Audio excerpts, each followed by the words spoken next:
Good evening and welcome to Wilmot Township Council, March 1st, 2021. At this time, I would like to ask that we take a moment and reflect on the world around us.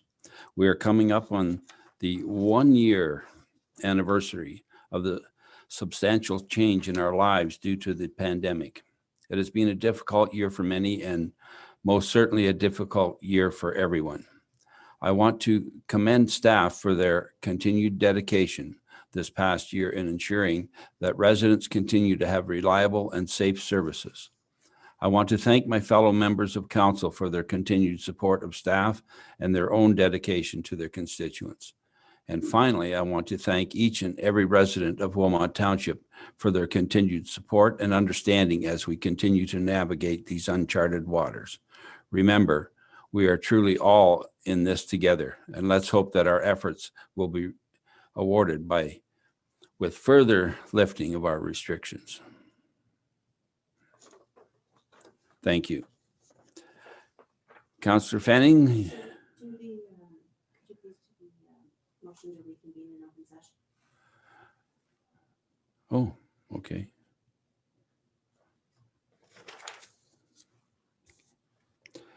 We'll start with a motion to reconvene in open session. Recommendation that we now do reconvene in open session. That is moved by Councillor Gordy, Councillor Fisher, all in favor. That is carried. Thank you.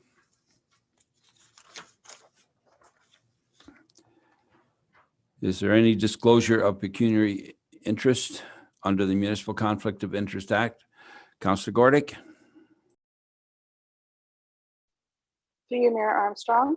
I'd just like to, I want to state that although there are no decisions being made tonight, and we are hearing the delegations for the purpose of receiving information only, I would like to restate my conflict of interest. I will not be taking part in any of the conversations on this topic. Thank you. Thank you. Councillor Fanning, if you would do the land acknowledgement, please.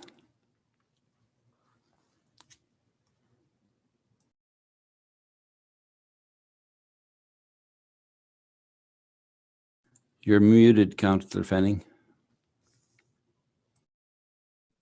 Sorry about that.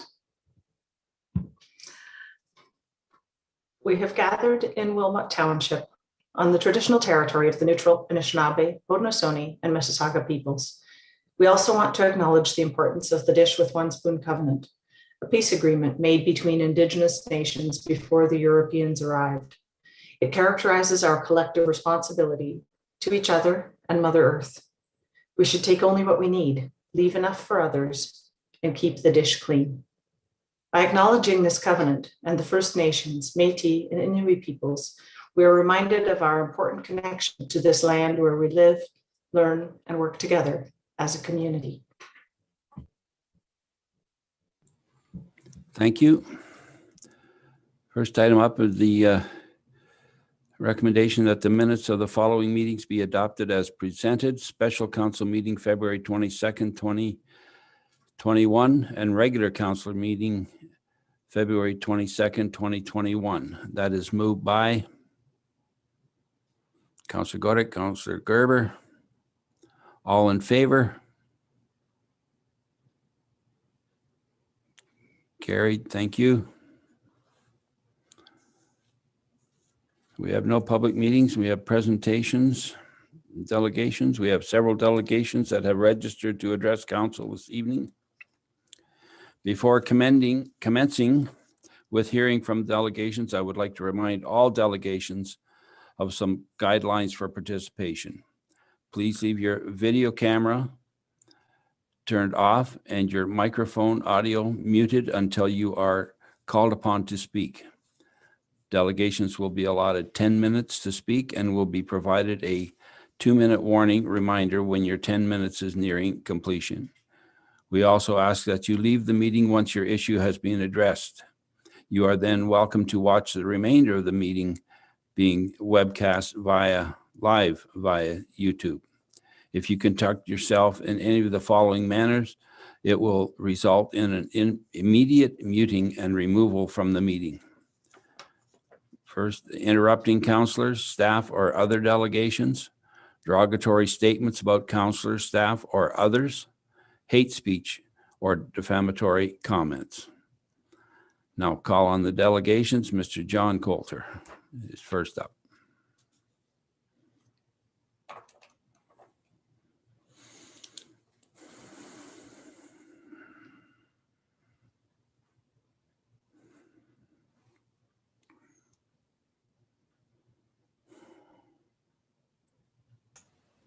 That should be better. Welcome, John. We can hear you. Okay, thank you. I'll be short, I hope. I am a noise consultant. I have been retained by the Citizens for Safe Groundwater to review the Holman Pit application. And I wanted to let it be known before people got too deep into it, especially the township planning, as to what has been prepared and sent along from the region and the proponent. So I suppose in a sense I have interest in the, but I have no financial interest in this particular application.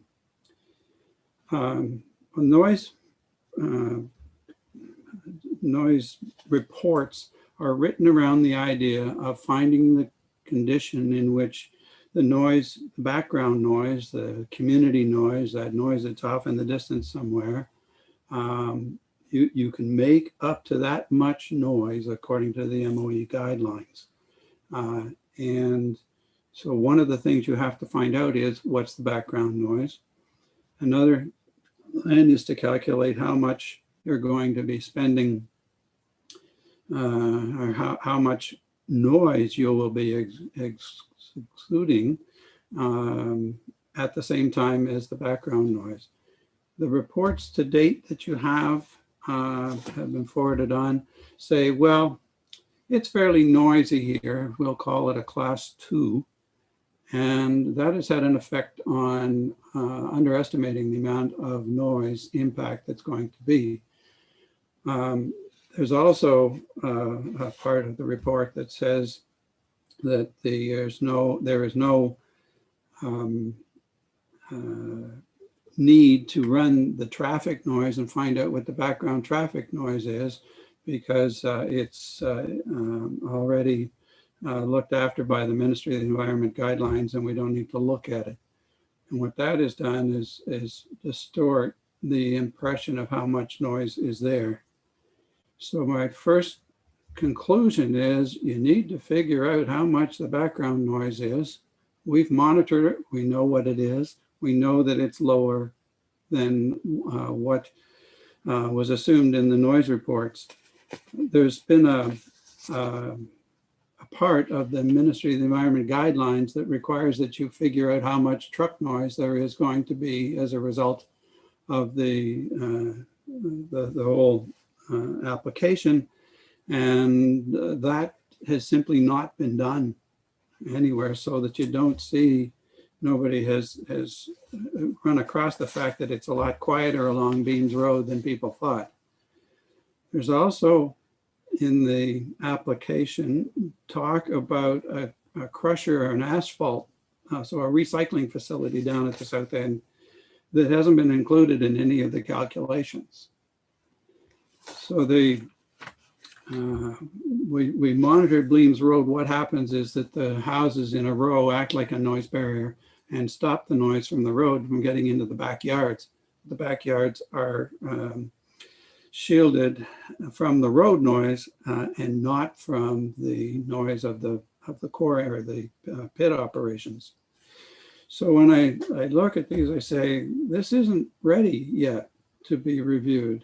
We have a number of things that go just simply straight against, especially the trucks, straight against MOE guidelines.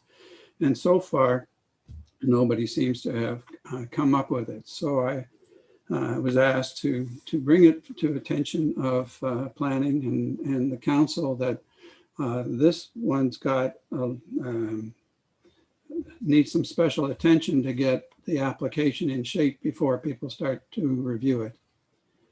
That's that there are other things like don't use Jake brakes or Jacob's brakes in the site. Don't use backup beepers. Use the new broadband ones.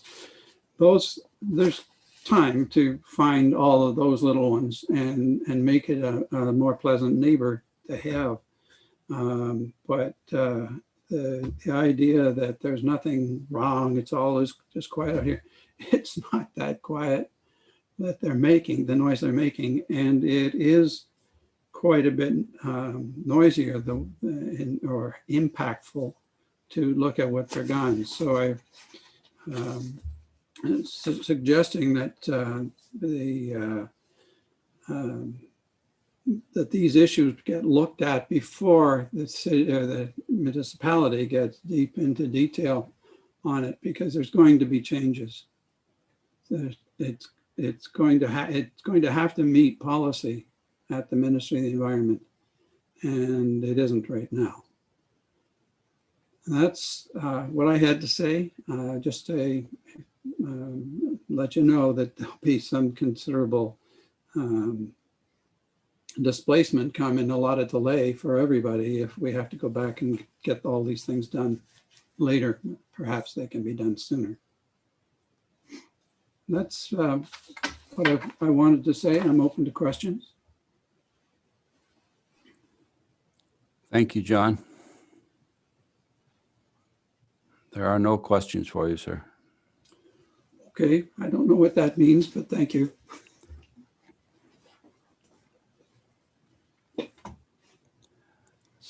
Next delegation is Franco di Giovanni.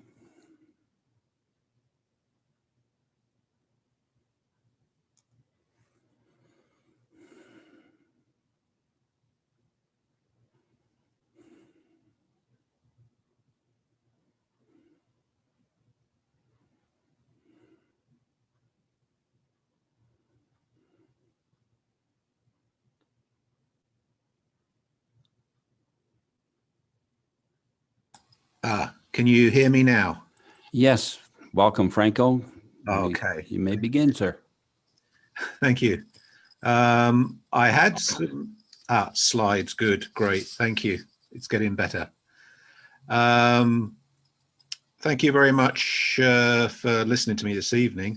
My name is Franco di Giovanni. I've been retained by the Citizens for Safe Groundwater to provide some information as regards the environmental aspects of the rezoning application by Jackson Harvest Farms, ZCA-11-19, and in particular, potential air quality impacts of the proposed pits. My presentation is going to be about 5 minutes, so it should be enough time for questions and comments after. Next slide, please. I have a PhD from the University of Hull in the UK in atmospheric dispersion modelling, and I completed a postdoctorate at the University of Guelph and held a Natural Sciences and Engineering Research Council visiting fellowship at Environment Canada. I've worked for about 25 years in regulatory impact, air quality impact assessment in Ontario, across Canada and around the world, and I'm also licensed in Ontario as an engineering practitioner. So that gives you a little bit of information about me. Next slide, please.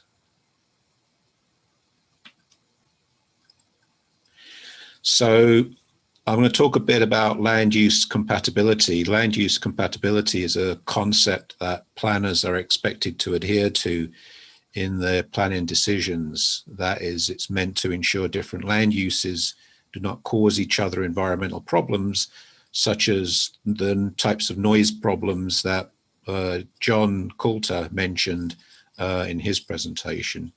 And this is separate from other compatibility issues that planners must account for, such as traffic planning and so forth. The land use compatibility provisions for land use planning are listed in the Provincial Policy Statement, or PPS, section 1.2.6.1. If you could give me the next slide, please. And it indicates that major facilities and sensitive land uses shall be planned and developed to avoid, or if avoidance is not possible, minimize and mitigate any potential adverse effects from odor, noise, and other contaminants, minimize risk to public health and safety, and to ensure the long-term operational and economic viability of major facilities in accordance with provincial guidelines, standards, and procedures. The italicized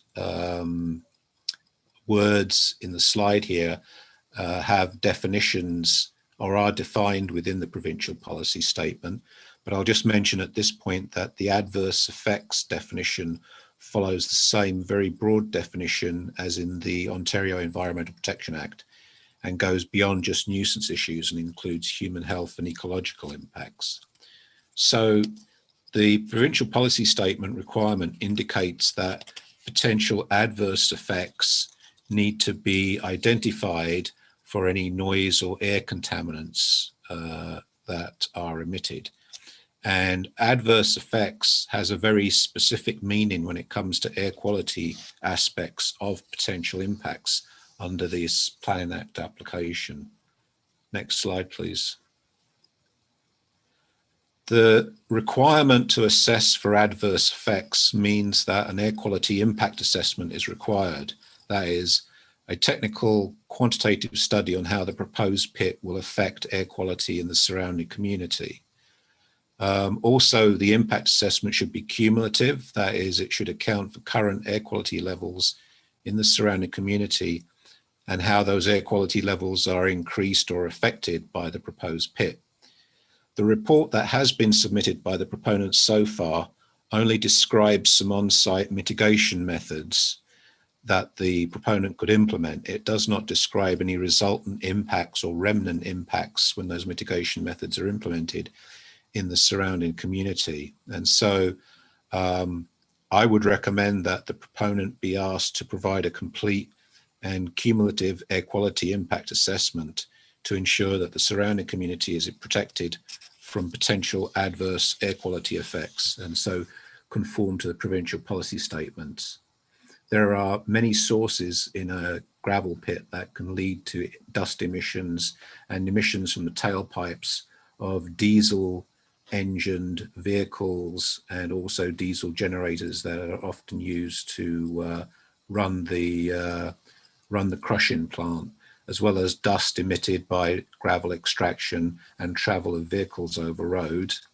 Many of the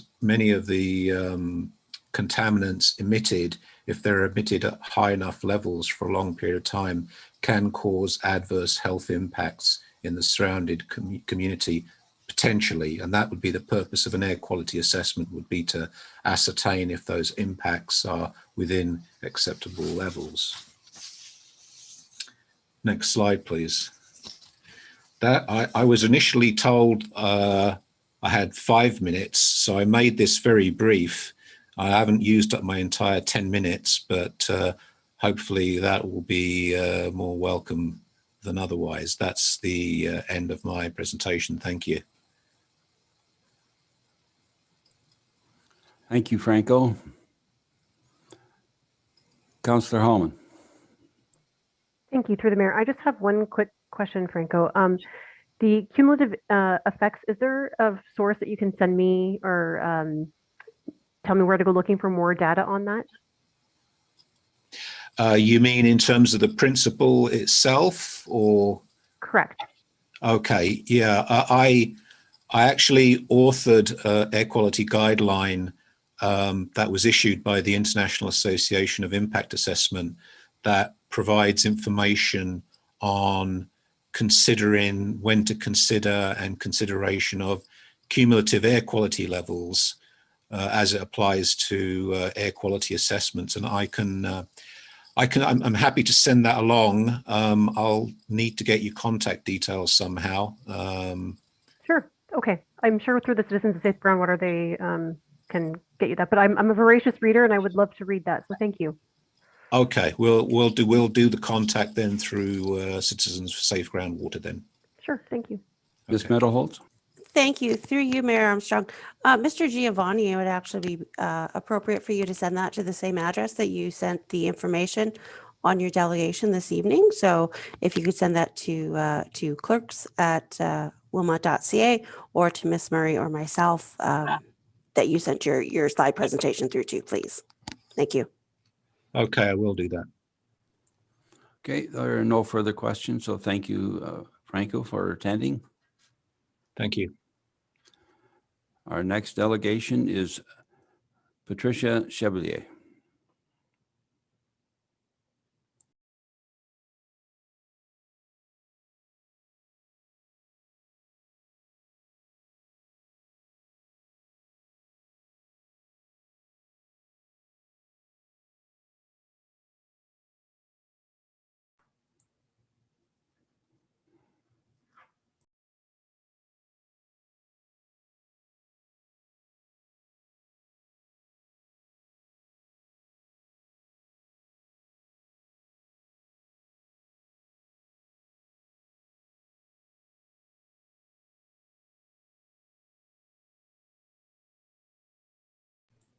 Through you, Mayor Armstrong. The deputy clerk seems to have lost internet connection in her home. Perhaps if our Zoom host. Pardon me, I'll get that then. Thank you, sir. Appreciate it. My apologies to our delegations.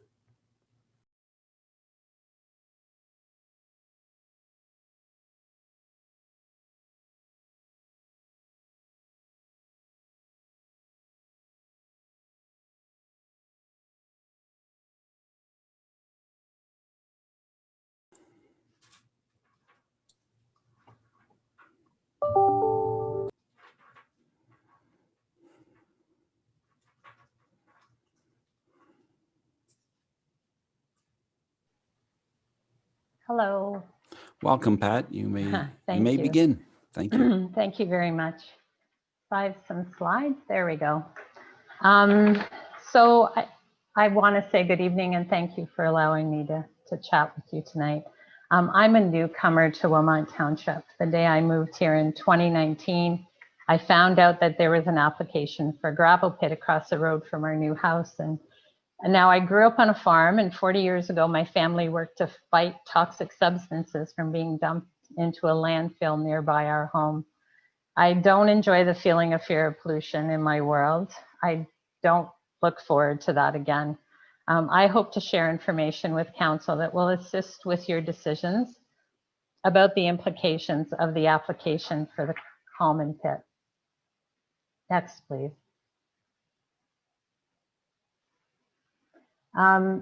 This quote is from pre-consultation meeting notes from the Wilmot Township website. Mr. Martin, who is, I believe, the manager of planning, asked about whether a dust study is being done or not. He indicated that the residents of Shingletown are fairly close to the site and that a dust study may be prudent. Mr. Cisco noted that berms and setbacks will be provided and that a dust study is typically not required through the ARA. I haven't seen anything about a dust study. I'm aware of dust mitigation.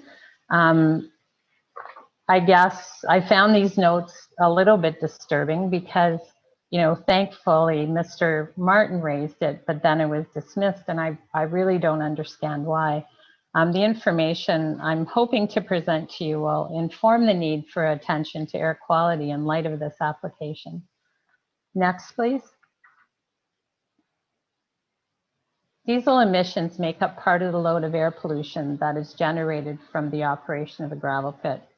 Some particles from dust and fuel emissions are heavy enough to fall to the ground to be treated with water or whatever other dust control strategies the pit uses. Other much finer particles are called fugitive dust and sometimes nuisance dust because they escape into the surrounding community. I've chosen to look at diesel emissions for the following reasons. They contain toxic, fine particulate matter, smaller than a red blood cell. Diesel emissions enter your homes, then enter your body. Large diesel trucks on regional roads will increase with the Hallman pit. The load of diesel emissions along haul routes will increase, and inhaled fine particulate matter will increase. Next, please. The International Agency for Research on Cancer, which is a division of the World Health Organization, states that diesel engine exhaust is carcinogenic to humans and is linked to lung cancer and bladder cancer. Next, please. These tiny particles, fine particulate matter, many of which could fit on the head of a pin, get breathed in through our nose and our mouth and end up in the lungs, in our bloodstream, and directly and indirectly into the brain. Once they are there, they cannot be removed. Next, please. In 2021, a study that will be published in the Environmental Research Journal was released, I believe, in February, tells us that 1 in 5 premature deaths can be attributed to air pollution from fossil fuels. This recent research is so groundbreaking that it appeared in popular media pre-publication.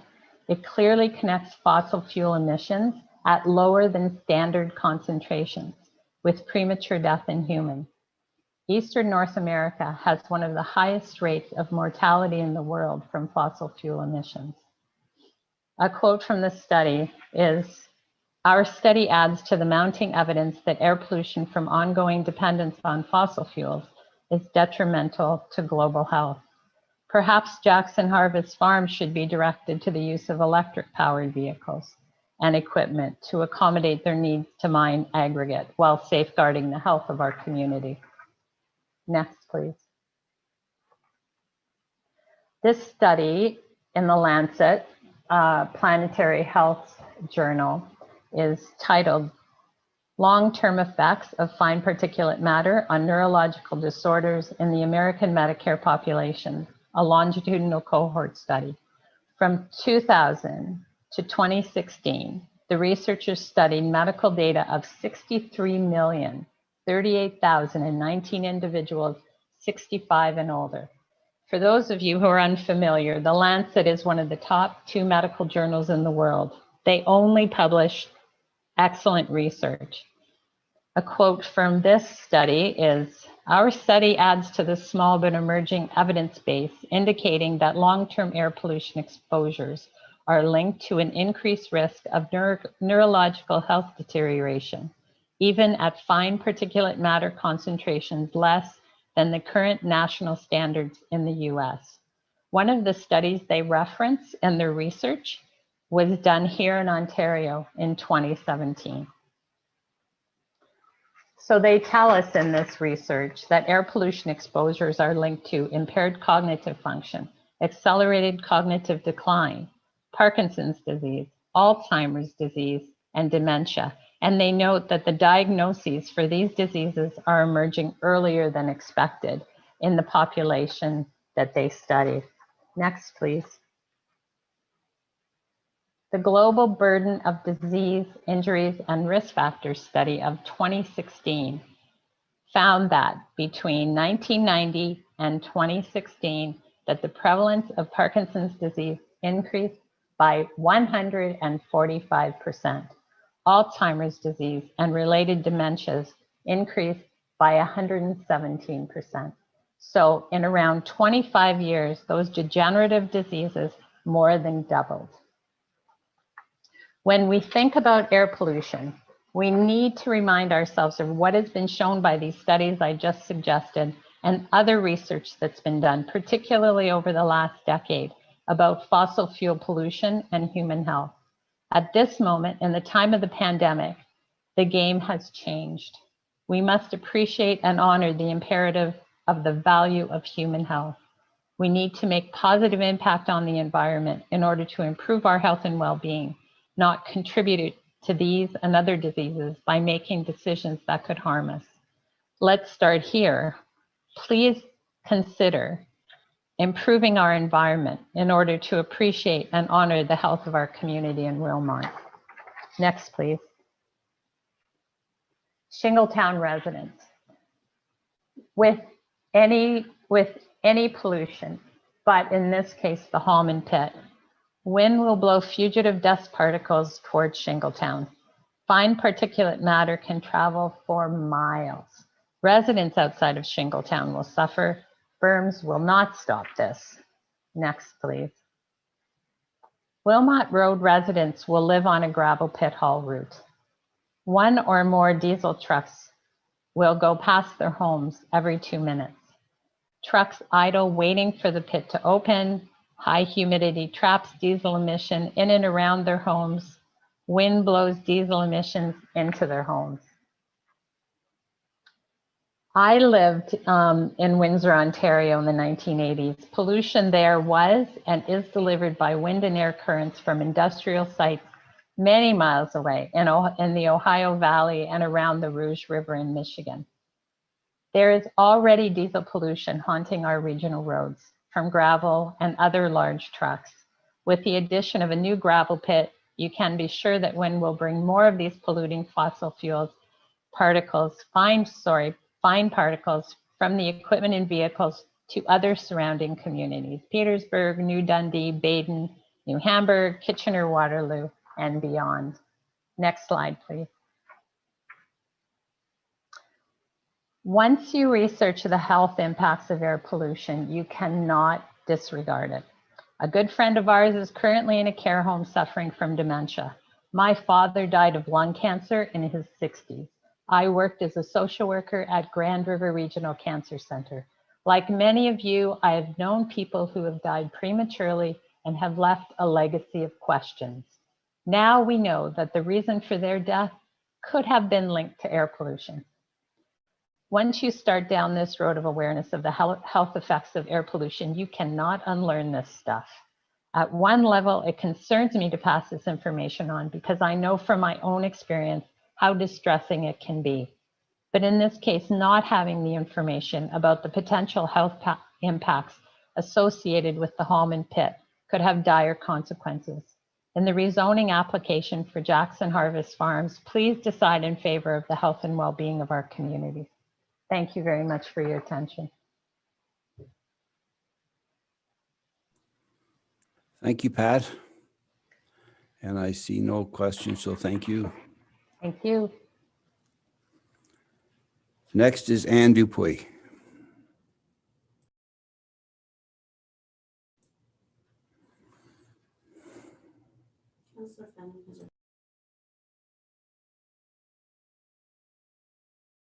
Councillor Fenning, do you have a question?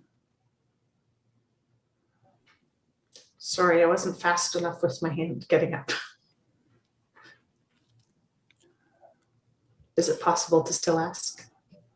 You can still ask the question. I'm not sure if Pat has left. So I'll ask the question and hopefully if Pat is still watching, she can perhaps send me the answer. I'm interested in, I'm assuming there are studies that show the distance. She did allude to a great distance. And I'm interested in seeing some data, some studies that demonstrate how it travels and what factors impact it to travel further or dampen the distance that fine particulate can travel. Quick. You want to answer? Ms. Middleholtz? Thank you.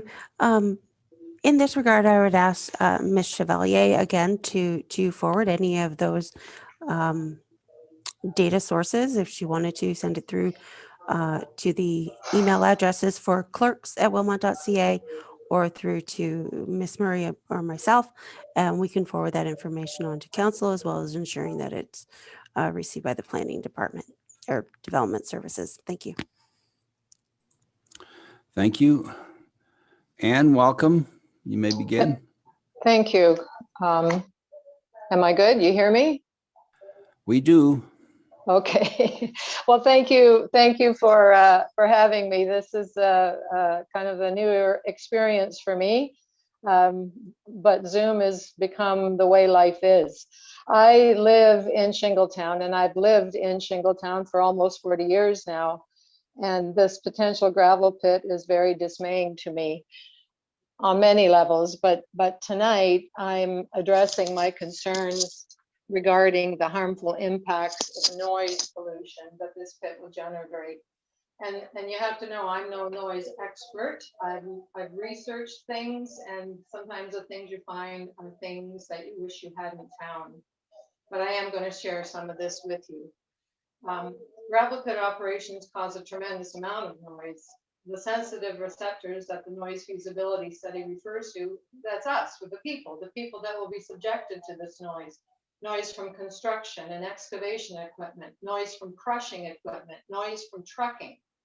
From the feasibility study provided, this noise is going to last all day, 11 hours, Monday to Friday, and 12 hours if you include shipping, which I guess means trucks, and 4 hours on Saturday, 6 hours if you include the trucks. The guidelines apparently do not apply to the sound produced by these diesel trucks on public roads. According to the Construction Equipment Noise Levels and Ranges Handbook, a dump truck from 50 feet away produces an average of 76 decibels, which is 8 times above the 45 decibel safe range. Many homes are way less than 50 feet away from roads. And then what about the noise that these trucks generate in and out of the pit, which at source can be much louder than that 76? The increased number of trucks alone will create a substantial negative impact, and not just for noise. According to the feasibility study, the peak number of trucks to arrive and depart in a typical busy hour is 34. That's more than one truck every 2 minutes. Loud diesel fume emitting trucks on our roads. How can that not have an impact? Finding highly credible sources, all of which detail negative health impacts of environmental noise pollution, is easy, and I'm only barely scratching the surface for what I'm going to share with you. But here's the common thread of all this research. Long-term exposure to sounds that are not loud enough for us to even give them a second thought can cause permanent damage to the hearing brain. Physical hearing can be fine, but neural connections in the brain are compromised. From the Scientific American Journal, even a modest level of noise over a long period of time can cause damage to brain networks that extract meaning from sound. Most of us don't even realize our brains are being blunted and our thinking impeded by this invisible force.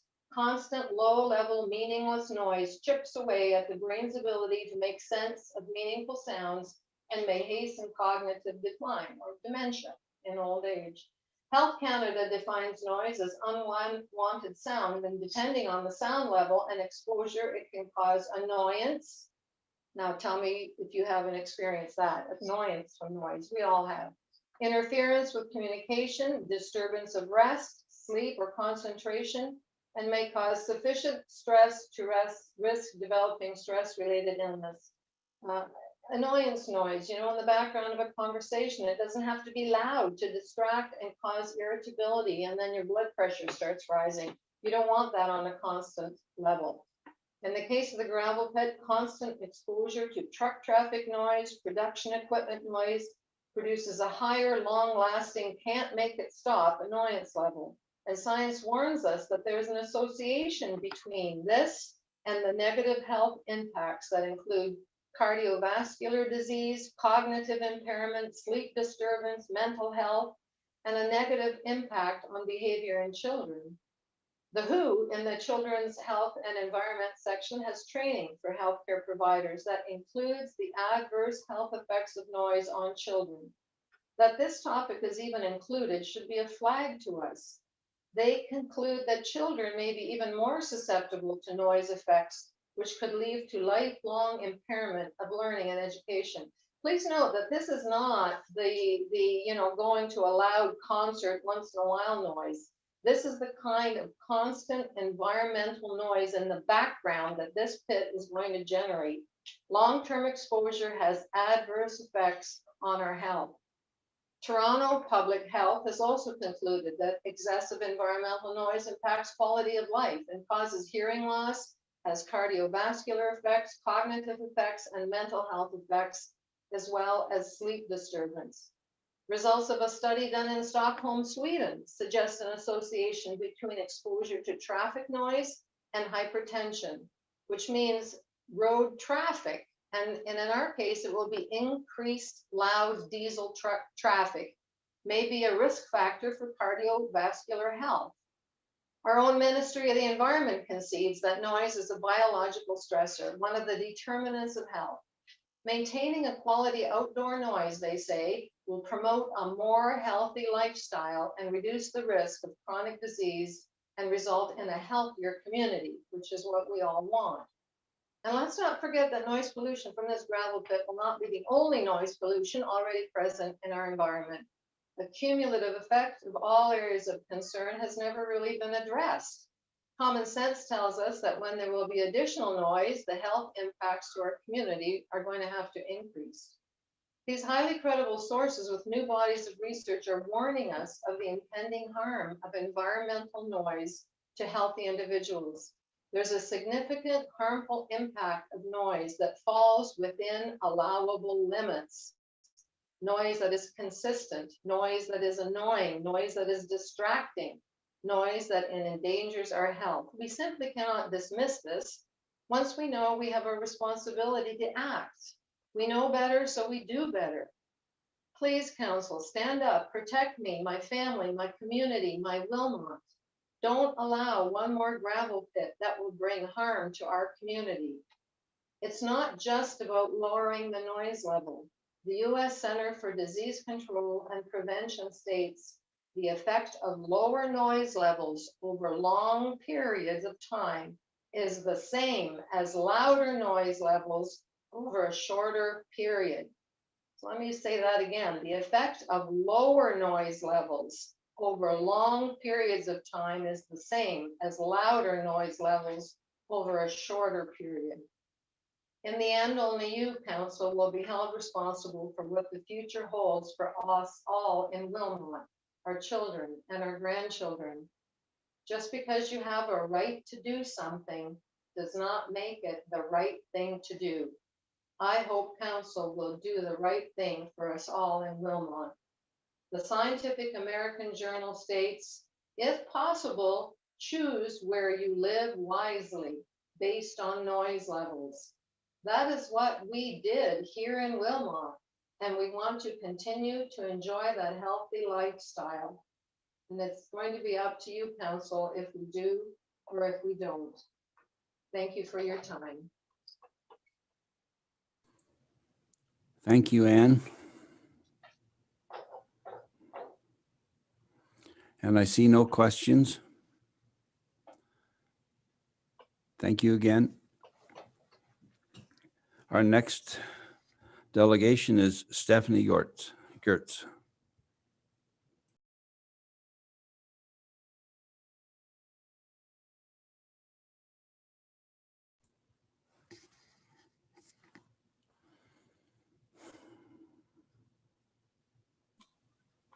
Hello, thank you for having me tonight. Welcome, Stephanie. Go ahead. Thank you. My name is Stephanie Gortz, and I'm a resident of Wilmot Township. My house is in Petersburg, right at the corner of Notre Dame and Snyder's Road.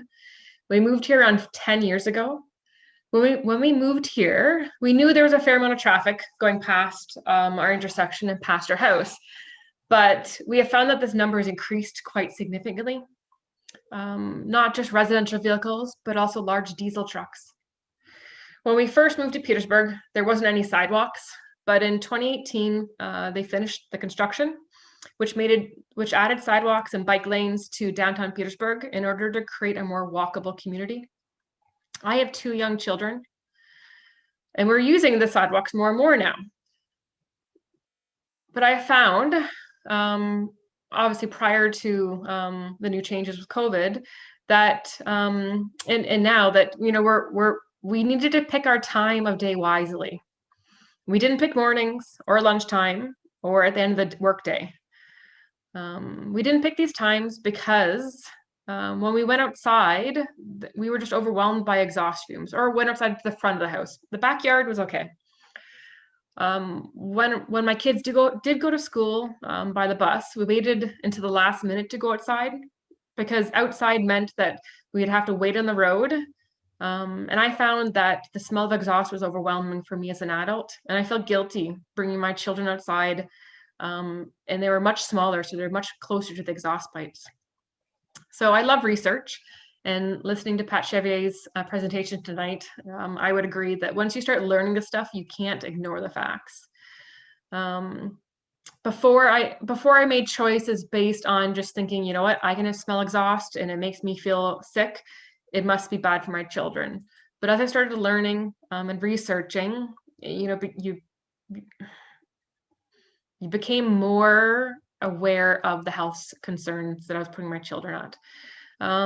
So approximately 22.38 pounds of CO2 are produced by diesel trucks per gallon of diesel fuel. Diesel exhaust from gravel trucks contain fine particulate matter, which can enter your body, causing adverse health risks, such as cancer, respiratory problems, cardiac problems, or neurodegenerative problems. There are also studies connecting exposure to air pollution to anxiety and depression in youth. So not that many people know, and I didn't realize this when I moved into the area, but there are approximately 4 aggregate quarries in Petersburg. And from what I understand, trucks drive between these locations and therefore through the main intersection of Petersburg. In 2015, the region of Waterloo conducted a traffic study for Petersburg, and they found that close to 12,000 vehicles went through an intersection a day. That was in 2015. That was 11,884 vehicles. The region will be updating this number, and I'm very interested in see what this number is, but I'm pretty confident that the report will say that there has been a significant increase. From my understanding, the application for the aggregate quarry in Shingletown has said they will have approximately 44 trucks an hour leaving their location. There has been discussion and concern about these trucks, how these trucks will safely leave Shingletown. But I haven't seen a review of where these trucks will go after they leave the intersection near Shingletown. And I would like to know where these trucks plan to go. What routes do they plan to take? From my understanding, their application is requesting their site have a wash pond. Personally, I don't think this makes sense since they're on a source water protection area. I think it's pretty risky to make an assumption that there won't be any accidents. But if there's no wash ponds on site, that means that there may be, it may lead to these 44 trucks going into Petersburg to go to a pit that can wash the material. So that means there'll be another around 500 diesel trucks going past my house a day. I know our government industry says we need aggregate, and currently, because there's not many alternatives that are easily available, we do need to continue mining for it. But that doesn't mean we should let it go. We should let aggregate go anywhere.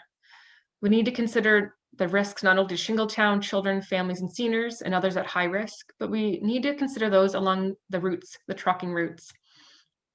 I don't know the answers to the difficult questions, but I hope Council will spend some time investigating the other communities that will be impacted. We need to look at cumulative impacts on all residents within Wilmot. Thank you. Thank you, Stephanie. Not seeing any questions. Thanks again, Steph. Next up is Linda Lapel.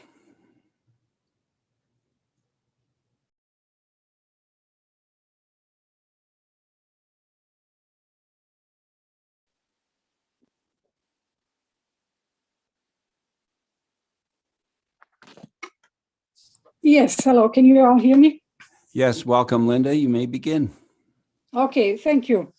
Thank you for allowing me to speak today on the incomplete assumptions of the original studies prepared for the Harnock pit application. I'm Linda Lapel and farm across the road from the proposed site. I'm here to speak not only on my own behalf, but also on behalf of those older local residents not comfortable suing, but who have personally witnessed and told me about some of the environmental crimes that have happened at that proposed aggregate extraction site while it was operating as a showcase feedlot, probably the largest in Ontario at the time. And I'm also here speaking on behalf of the citizens of Baden, New Hamburg, and KW area who trust me to keep their drinking water clean, since I farm next to the regional wells. And I take this opportunity to give voice to all the consumers I grow certified organic food for, a multicultural community with roots around the globe. Some drive from Hamilton and Toronto and trust me that I provide them with clean food. It's as simple as airborne dust loaded with agri-chemicals at different stages of decay, blowing over my fields of green peas, potatoes, and specialty crops grown on my property. At this location, it is not only important what impact this gravel pit have on future agriculture activities, it is also important to look on the impact of digging up the legacy of past farming activities. At this stage of the project, there is paper, there are words, and there is reality.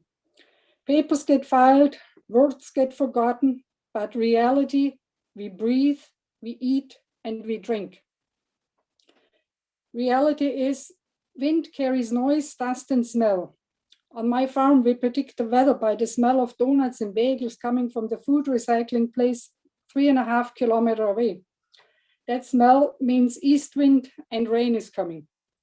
So Baden is 4 kilometers from the proposed pit, and therefore under certain wind conditions, the entire population of Baden could be exposed to dust stirred up in the pit, and people looking for fresh air when walking the Baden Hill trails for sure will be exposed.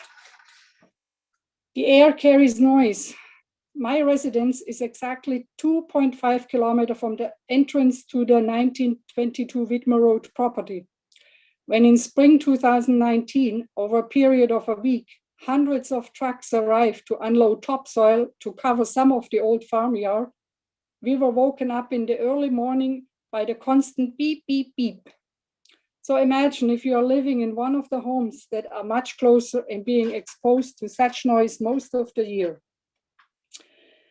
Reality is the risk when going ahead with this gravel pit are assessed based on incomplete information. But had those studies not selectively left out information along with clear errors describing some observation, and if peer reviews had made connections between those studies, it would have come to light that washing gravel at this site is like washing the stuff in your cat's litter box and offering the water your kids to drink.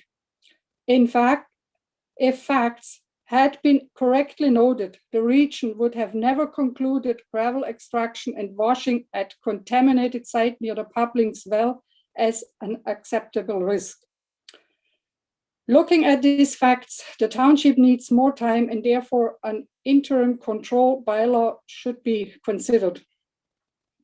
We are all counting on our representatives on Wilmot Council to draw a line on what's acceptable to the health and welfare of the residents of this township. Briefly, let me give just 2 examples of information left out in the studies to demonstrate the risks resulting from it. We all know fuel storage and water wells don't mix, and there is a legal requirement to distance one from another. The hydrological study shows about 7 wells or on near the feedlot site on Whitmer Road, with the deepest nearest to road. But the reports fails to make note of the exact location, nor the conditions or water quality. Monitoring well 5 located near the roadway going past the former cattle yard had readings over the maximum nitrate levels along with almost all other chemistry readings elevated compared to the other 4 monitoring wells. So once the project is approved, first thing needed is fuel to run the equipment, and in reality, since no one knows, nothing would prevent a fueling station being placed right on top of an open well on a concrete pad. The other issue, the agricultural study claimed there was no investment found like irrigation or land farming. Yet in the hydrological study, the use of one of the deepest wells was marked irrigation. In reality, this well, rated 600 gallons a minute, was used to flush liquid manure through an extensive piping system throughout the property and across the road. Some of that investment can still be seen, but was not mentioned. The agricultural study claimed no landforming had taken place. A bermed area of about 2.5 acres in size was used as a manure lagoon for many years to let liquid manure from the 5,000 head of feeder cattle once housed at the site and seep into the ground. The rest of the material was then distributed partly over what we call today the nitrate contribution area of the Shingletown well field. Possibly thousands of liters of veterinary medicine got over the years deposited in those hills along with other ag chemicals. DDT banned in 1972 has an afterlife of 50 years. Atrazine, banned in Europe for good reason since 2003, is still routinely applied as a herbicide by farmers despite Health Canada's knowledge of its adverse health effects and damage to groundwater. So, dust kicked up at this site potentially contains a brew of animal drugs and agri-chemicals and will blow onto my crops that are being distributed in health food stores across Canada. The good thing is, nature over time has its way to forgive and deal with pollution. Please don't disturb the process. Don't dig them up, its filters. Shake them out and wash them and serve them for dinner.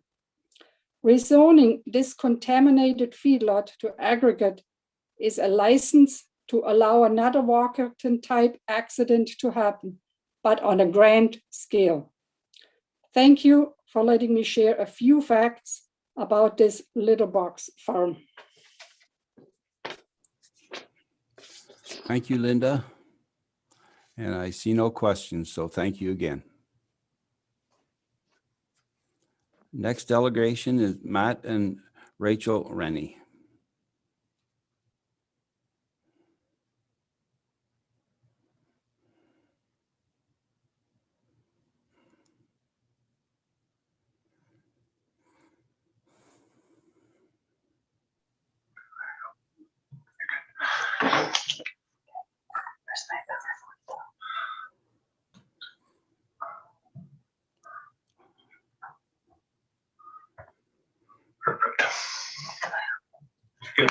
Welcome. Hi. All right. Thank you, Mayor and councilors, for taking the time to listen to the ongoing concerns tonight. Your time is greatly appreciated. My name is Rachel Rennie. I moved to Shingletown 5 years ago and was drawn in by the wonderful community and beautiful landscape. I'm a wife to Matt, a mom to Paisley, who is 5, and Nash, who is 4. We also recently added a puppy to our family. Next slide, please. Sorry, one more slide. As you can see in this picture, the field just a few hundred meters behind us is the proposed home for the Hallman gravel pit. This evening, I will be speaking on concerns I have regarding dust and emissions from the proposed gravel pit. As I read through my PowerPoint, I urge members of council to put yourself in our shoes for a moment. Please think to yourself, what if this was my family? What if I was raising my young children in this town? The reality of this pit has a stark outcome. Next slide, please. The Township of Wilmot's population is projected to grow by 6,700 persons in the next 10 years. As you can see from this number, our township is becoming increasingly popular. In fact, Wilmot Council recently approved 2 new subdivision plans, attracting people to work and live in Wilmot. As indicated in the press release, this expansion will emphasize the township's commitment to preservation and enhancement of the natural environment. My question is, how can you consider allowing a gravel pit in the backyards of your current residents when your objective is to enhance and protect the natural environment? If you cannot protect the residents you already have, how can you protect the ones to come? Next slide, please. In a simple explanation, silica is a mineral made up of silicon and oxygen. The most common form is crystalline silica, found in almost every type of rock naturally. Silica in this form is essentially harmless as it is undisturbed.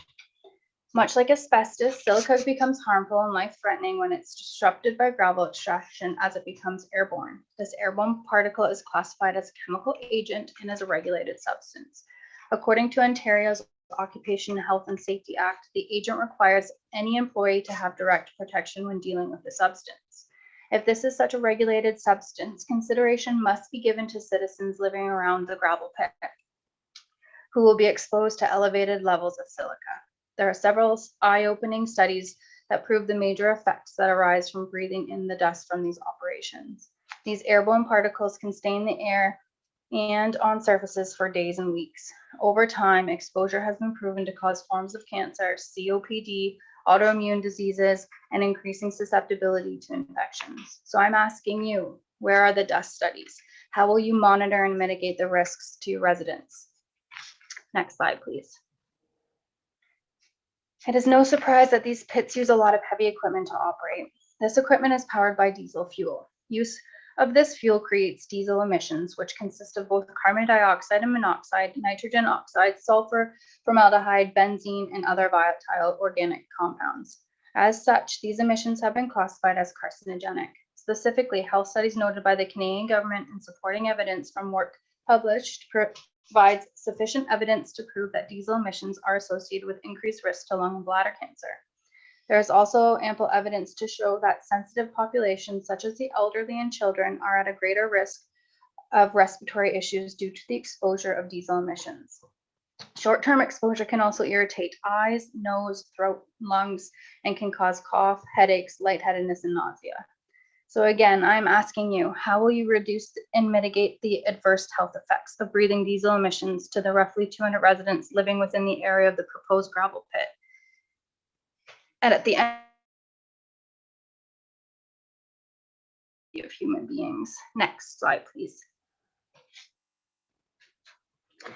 Lastly, I would like to bring to your attention some of the information I found within the Wilmot Township's website. As I'm sure you are aware, Wilmot's strategic plan was recently updated to include 5 core values: responsible governance, community engagement, economic prosperity, environmental protection, and quality of life. A direct quote from the documentation says, as a leadership group, we are committed to holding our teams accountable and ensuring we maintain focus on the core values of Wilmot while achieving the various goals and strategy. So Council, I'm holding you accountable tonight. I am urging you to stand by your strategic plan, protect your residents, protect our environment, and protect us. Please remember that this decision will set a precedent, not only in our township, but in others. We don't want a gravel pit in our backyard, and I'm guessing that you wouldn't either. Thank you. Thank you, Rachel. And I see no questions. Thanks again. Next is Laverne Farwell.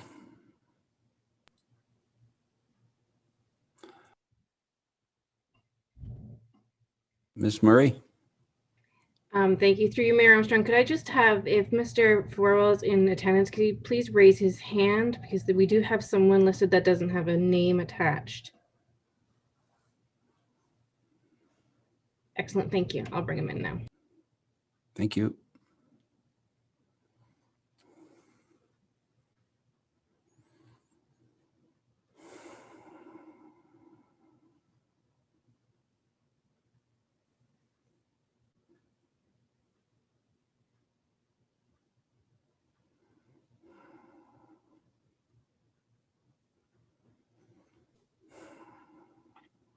Can you hear me now?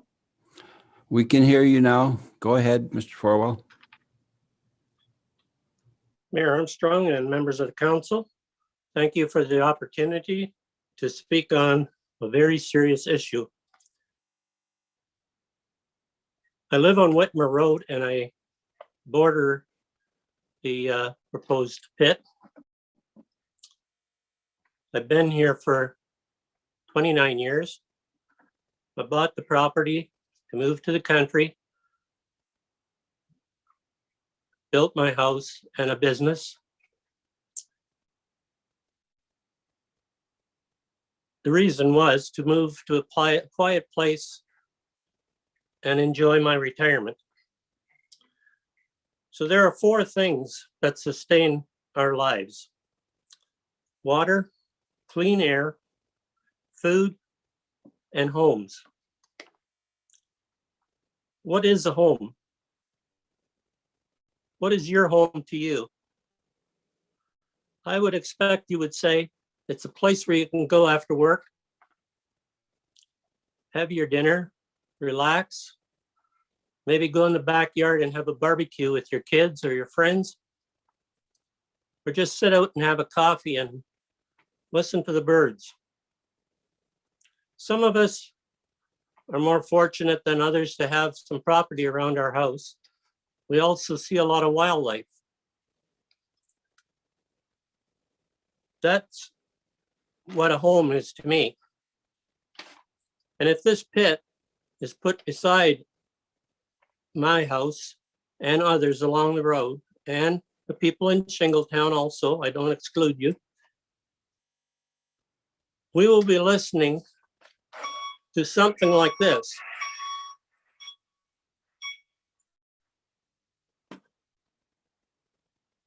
Now that happens every time a loader backs up.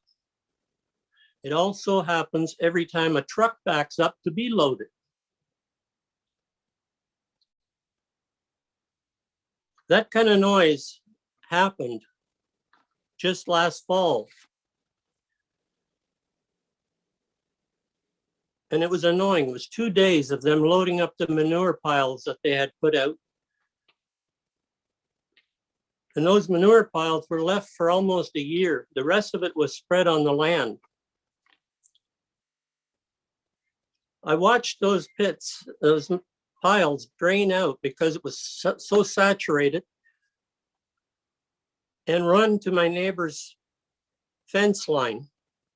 Literally a pond running that way, all green and black waste from the manure. He now has his water well is over 12% nitrogen, 10% is undrinkable. The neighbor beside me is 10%. Mine is still okay.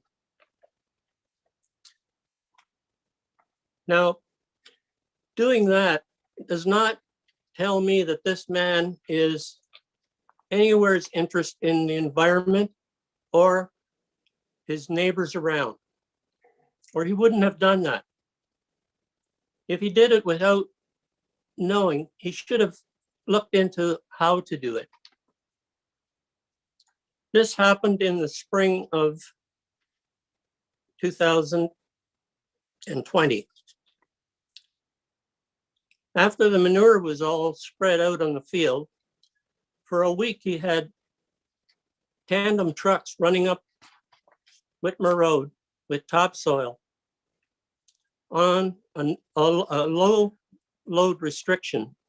It wasn't until I contacted the township roads person that they stopped, but for that time they had a lot of fill. He proceeded to cover up all the land around the barns, back where the silos were, back where the diesel engines were, with 2 to 3 feet of topsoil, leveled it out and had it cultivated to look original. This is not a person who cares about the environment. This is not a person who cares about the people. If he does that, what is he going to do once the operation is in place?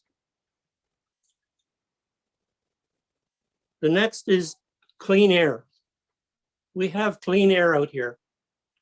The odd time we get a little bit what I call fresh country air when a neighbor cleans out a barn. That doesn't hurt you. But the silica sand dust and the diesel fuels will definitely harm the people. And there are families very close to here with children, one family with 3 children under 3. There are people that play out in the yard that are within 50 feet, maybe even less from the road. Then we look at food. That land has produced food. Danny Shantz, who lives in Shingletown, has farmed that for, I know, at least over 25 years, maybe more. He did that because it produced. It's good agricultural land. The food from that, crop from that, fed livestock, which feeds you and I. My land is rented, and along with the land behind me, from a young farmer from Tavistock. He drives his equipment from Tavistock to here to farm our land. Why? He said, we can't get enough land to farm.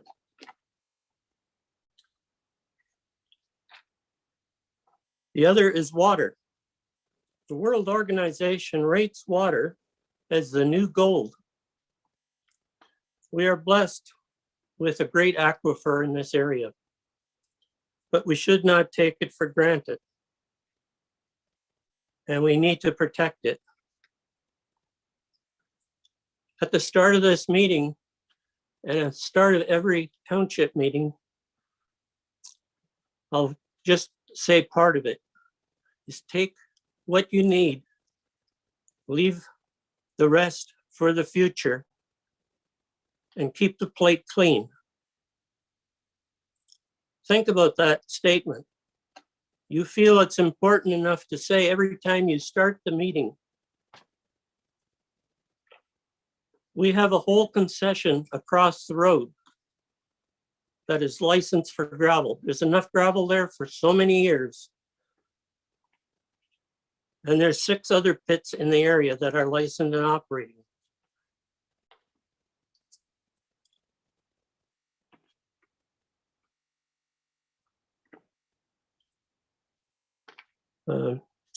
Now the pictures that you've got posted there, if you post picture 1, I was going down Bleens Road and on my motorcycle, and I seen all this dust across the road. I was almost scared to drive through it. So I pulled to the side of the road because I knew what it was. I'd seen it before. And a gravel truck came out onto the road. I believe you have probably the 3rd picture there, or the 2nd or the 3rd, but the series of those 3 pictures of the truck coming out onto the road and proceeding, you can see the dust. This was going on. I stayed and watched several trucks coming and going. That dust was drifting away to the south of the road. But that wasn't just that day. That's every day. And if you sit and look back over the pit area, there's clouds of that dust coming up all the time.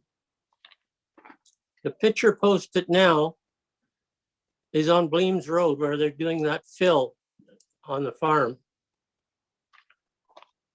Again, no dust prevention. This place here is basically not a licensed pit, but the one on Bleens Road, or on Highland Road, was run and by the same person who wanted to start this pit. All the years that he's operated pits, and Highland Road wasn't his only one, he has not learned how to prevent that kind of dust from drifting across the people around. That is not a person that is concerned about the environment or the people around him. He is only interested in 2 things. Number 1, and money. And I ask you to please, please, this pit is not necessary. And I'll tell you, Mr. Farwell, your time, you've reached your time. You were going to tell me 2 minutes before. Give me 1 more minute, please. The only reason he is starting this pit because he failed to get the piece on the Highland Road and he had purchased a new wash plant. I heard this from a regional person. And he sat in my house here and said, once he gets the pit going, he says, I want to retire like his brother did. So it's only a place to sit his new pit, new wash plant, and then he'll be gone. Thank you very much, but please consider this. It's serious. Okay, thank you, Mr. Farwell. Councillor Fisher. Thank you, Mayor Armstrong, and thanks, Mr. Farwell, for sharing your thoughts with us. I'm guessing you live fairly close to the other gravel pits that are in that area. Do you have any issues with noise or dust control or those type of things from those pits at all? We don't have gravel trucks coming to the west, but I can hear them slapping the tailgates and the beeping of the vehicles all the way from the Lafarge pit. Now, when the Steed and Evans pit was opened up a few years ago, I brought up the fact that when the Lafarge pit extension was put in, we were given, one of the parts of the agreement was that there would never be trucks exit onto Whitmer Road or Huron Road. That was one of the firm agreements the township give us. But the previous, when they put in the Steed and Evans pit, they disregarded that. And I think when something's put on the books, it stays on the books. If it's good for the south side of the road, it's good for the north side of the road. Thank you. Okay, thank you. Our next delegation is Christina Harnock.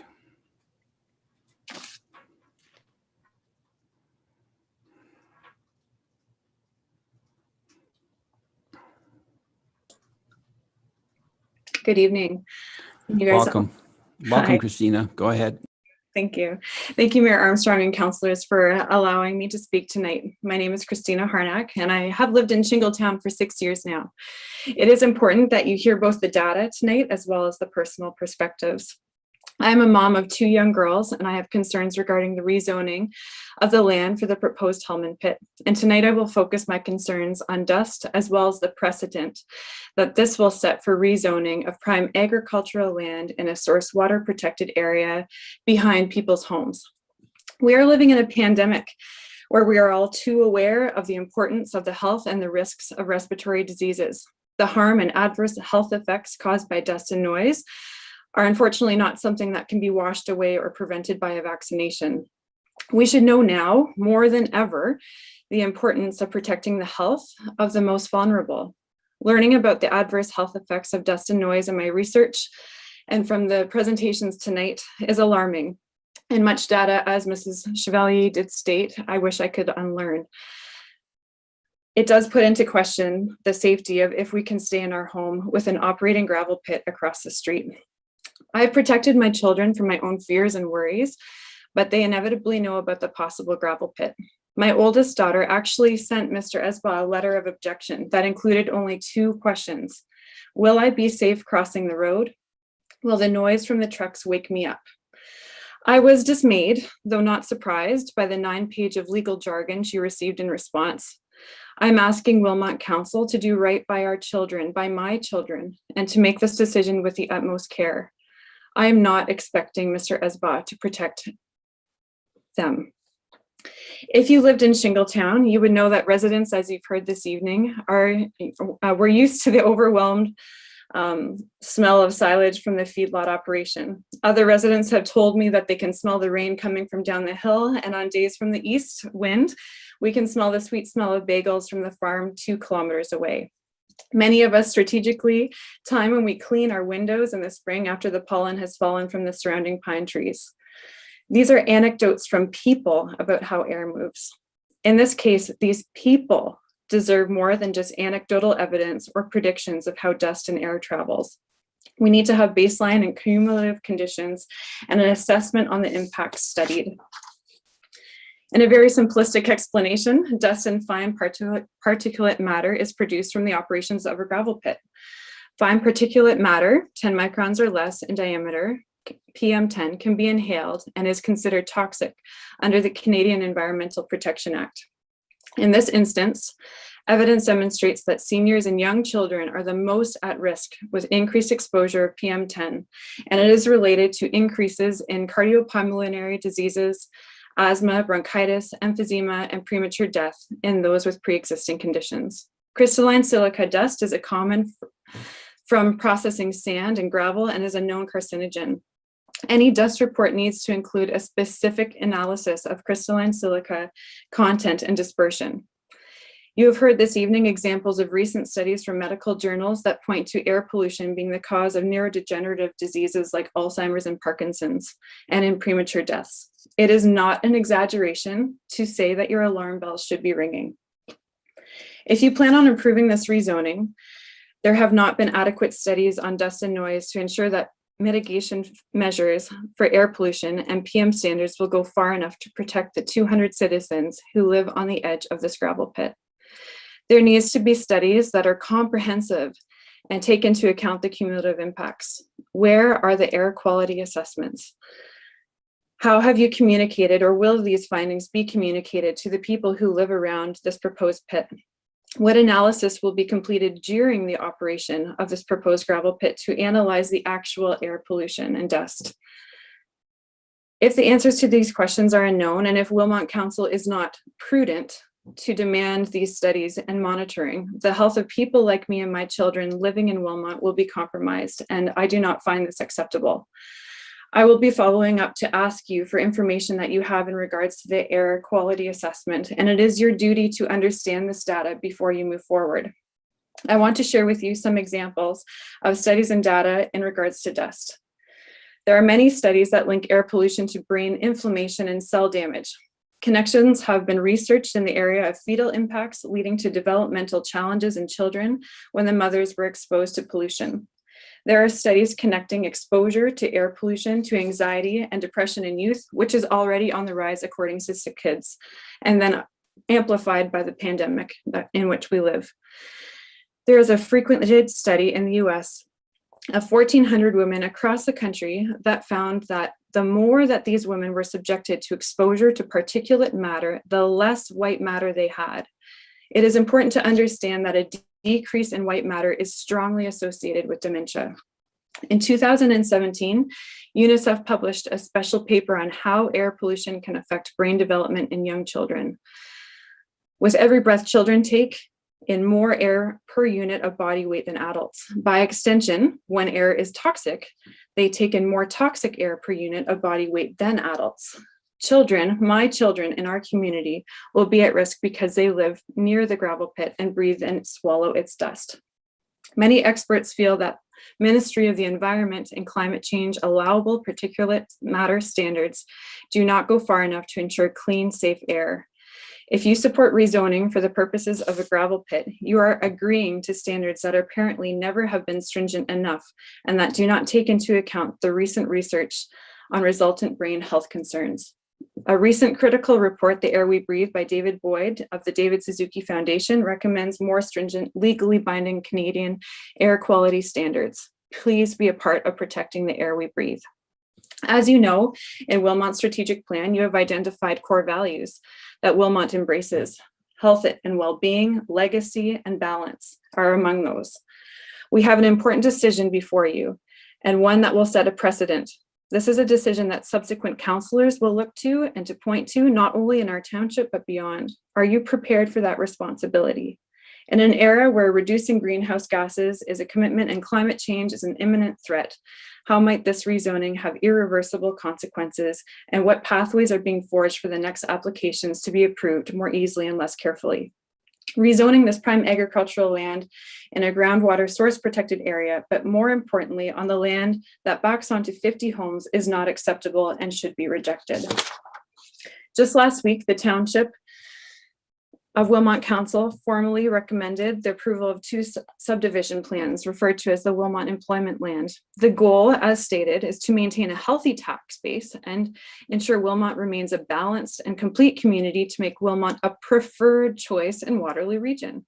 What a stark contrast there is between the possibility of rezoning land for a gravel pit in the backyards of current Wilmot residents in Shingletown and the statement of the township's commitment to preservation and enhancement of the natural environment for new residents. What message does this send to current and to new residents? You have the duty to protect us who already live here.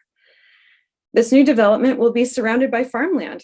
What will prevent the precedent decision of rezoning to allow for aggregate extraction beside this community? Would it be acceptable to have an operating gravel pit behind WO or Sir Adam Beck? I have a hard time imagining that approval for new homes to be built within 150 meters of an existing gravel pit would be permitted. The opposite should also be unimaginable. This vibrant community and countryside could very well turn into a patchwork of pits, and this does not sound like a preferred choice for our region.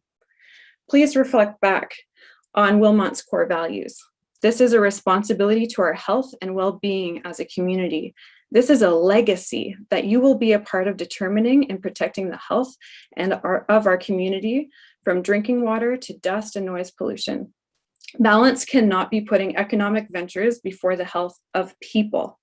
You are making decisions because you were elected by us, but your decisions are further reaching than that. This decision will impact my children and generations to come. They deserve to be protected. They deserve your utmost care and attention to do no harm. For this reason, I ask that you reject the application for the rezoning of the Hallman Pit. Finally, in a recent peer-reviewed article in PubMed Central, the findings indicate that it is women in leadership and in positions of governmental organizations who are more likely to support efforts to improve health practices and the health of communities. Tonight, I am calling on all of you as elected councillors and Mayor Armstrong to protect our health, our children, and our community in your decision. Thank you for your time this evening. Thank you, Christina.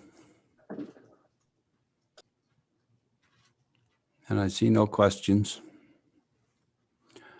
Next is Calvin Wood.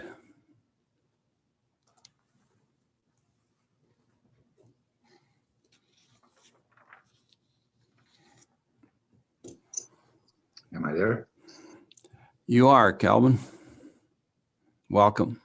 Good evening, Mayor and Council. Thank you very, very much for the opportunity to speak this evening. My name is Calvin Wood. I was a resident of Waterloo since 1985. I moved out here in December of 2018. I spent 5 years researching and looking for my retirement or final home with my wife. I purchased 2155 Bleems Road on December of 2018 after doing what I thought was extensive research. After spending the last 20 years of my life living behind Conestoga Mall right on Highway 85, I do not have to explain to anyone that the noise that comes out of 85 in Conestoga Mall and the constant ongoing, you get used to it. It's like living in downtown Toronto. But one of the attractive points of coming to a city like Shingletown or a town like Shingletown is to escape all of that. And I have to tell you, for the first 5 months that I drove out here, every time I got off of Highway 7 and turned off at Notre Dame, there was like a 20-pound weight that lifted off of my shoulders. And I was so happy to have left the hustle and bustle of the city of Waterloo type of thing and had retired out to a community that was peaceful and quiet. But even though all the extensive research I did, all right, and I got to be honest with you, I've been looking for a long time. I'm an older gentleman. Type of thing. I'm well aware of the fact that the Boisons were denied an aggregate pit on the exact same lot that Rick is on right now. I'm aware of the fact that the major reason for that denial was the fact that no trucks were allowed to exit, all right, onto Whitmer Road or Huron Road or the road behind. They always had to exit out to the other side. Previous council had protected our 50-home community by denying access Lafarge to the Whitmer Road and, all right, its weight classification. Somehow the Stedman pit came in and Rick came in, and somehow on this council, without anybody's knowledge or acclamation, the road now has changed and has a dual axle rating on it, but none of us were informed. I don't know when exactly this happened. I've been trying to find out.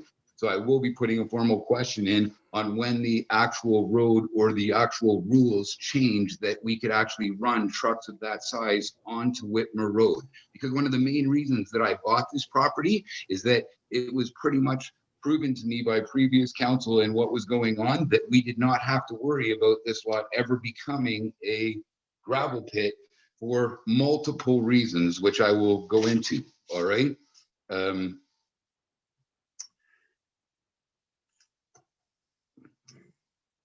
I also have a letter from 2008 from Wilmot Township stating that my property and 50% of the property behind me that's in question is in the groundwater protection zone. The township clearly defines what can and cannot operate in that designated area. I do not think you will be surprised that an aggregate and gravel pit was on the cannot be in that area. Stage 1 of this proposed application already infringed is on the ground protection zone, all right, that was protected. Access to Whitmer Road should never have been allowed. How it's been allowed, none of us are aware and can't find when it was actually allowed. If it's been grandfathered, we need to change it because that is one of these saving graces. I'm not sure if anyone is aware, but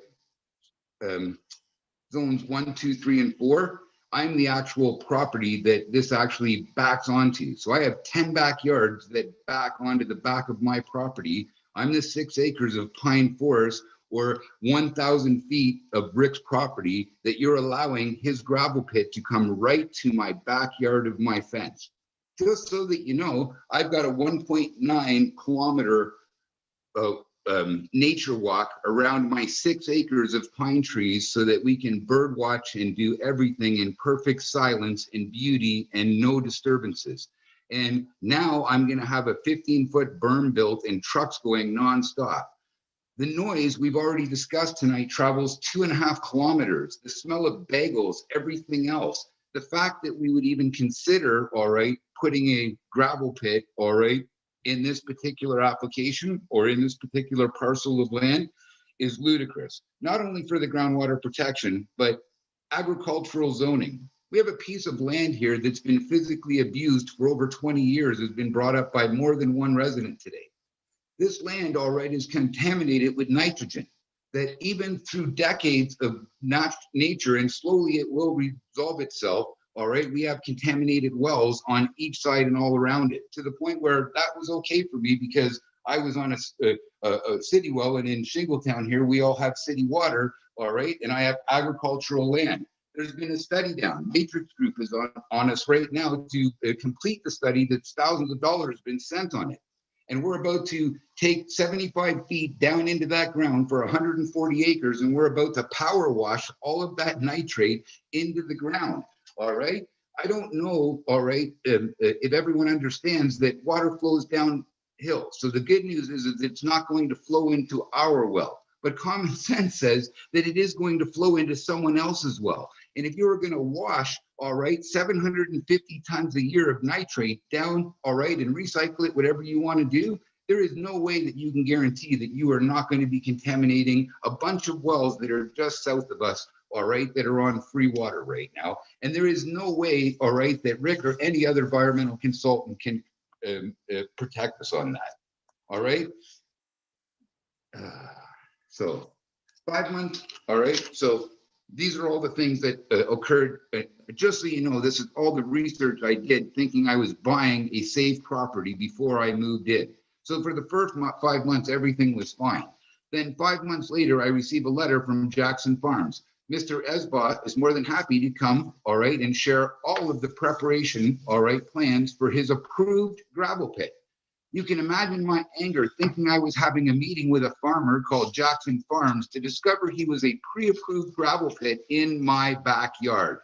I just spent 5 years researching to buy my retirement property in a community that was committed, all right, to keeping a good agricultural society. Wow, did I get a rude awakening. the township, all right, because then I called the township because I did my homework, all right, and I already tried to go after the real estate agents because it was known knowledge that this pre-application was going, but the township tells me that they cannot discuss pre-applications until they are made a permit. So you spent 2.5 years doing $2.5 million worth of infrastructure rework to approve this gravel pit, all right, with no knowledge to the people that actually live here, all right, and now, all right, it's basically approved. And we, the taxpayers, got 180 days to fill out our objections to this gravel pit, which council then denied 75% of them over a technicality, all right, that didn't really affect any of the other things but a little button at the end of the email. So it was very disappointing, all right, to move from Waterloo into the Township of Wilmot, all right, and find all of this happening. And as far as I'm concerned, we're supposed to have full disclosure. There's no disclosure here at all. There is no transparency. And we then, as non-taxpayers, because I understand that we're supposed to go talk to the people that we pay our taxes to, all right, because my neighbor made it clear to me that when you have a problem, you talk to the people that you pay your taxes to. So the reason I'm here talking to you people tonight is because you are the people that I pay my taxes to. And right now, all right, I am not a very happy citizen of Shingletown or the Township of Wilmot. I am very disappointed that whatever happened on Whitmer Road hasn't been looked into fully. We need to find out why the access of heavy trucks was allowed on that road, how it was overlooked, and how it actually got approved. Because without that approval, this pre-application would have never been allowed. The fact that it has been allowed is very disappointing to very, very, very, very many of us, all right? Almost 50% of the proposed site, all right, is in the groundwater protection area, all right? That site is under a study for many years now because it was abused by a cattle farmer, all right, over many, many years. The wells all the way around it are contaminated, all right? You open this meeting, all right, with a statement that Laverne said that you're here to protect the community. Well, I'm here to tell you people, I'm not very happy, all right, with what I see as what we're doing to protect our community. This parcel of land has had a hard couple of decades. There is a huge shortage of farmland in our area, and we have one of the best, most fertile farmlands. We have people that are supplying people all over Canada with natural organic food, all right, that are going to have their food covered in. You cannot tell me there is not going to be dust transmitted onto these fields. This land is currently 100% in its rehabilitation stage. It is 100% functional and grows productive food that our farmers want to rent and use that land, and we don't have enough of it. All right, it is what God wanted it to do. Please vote no to this change from agricultural to whatever else is needed to zone a pit. It is just plain common sense. Thank you for your time.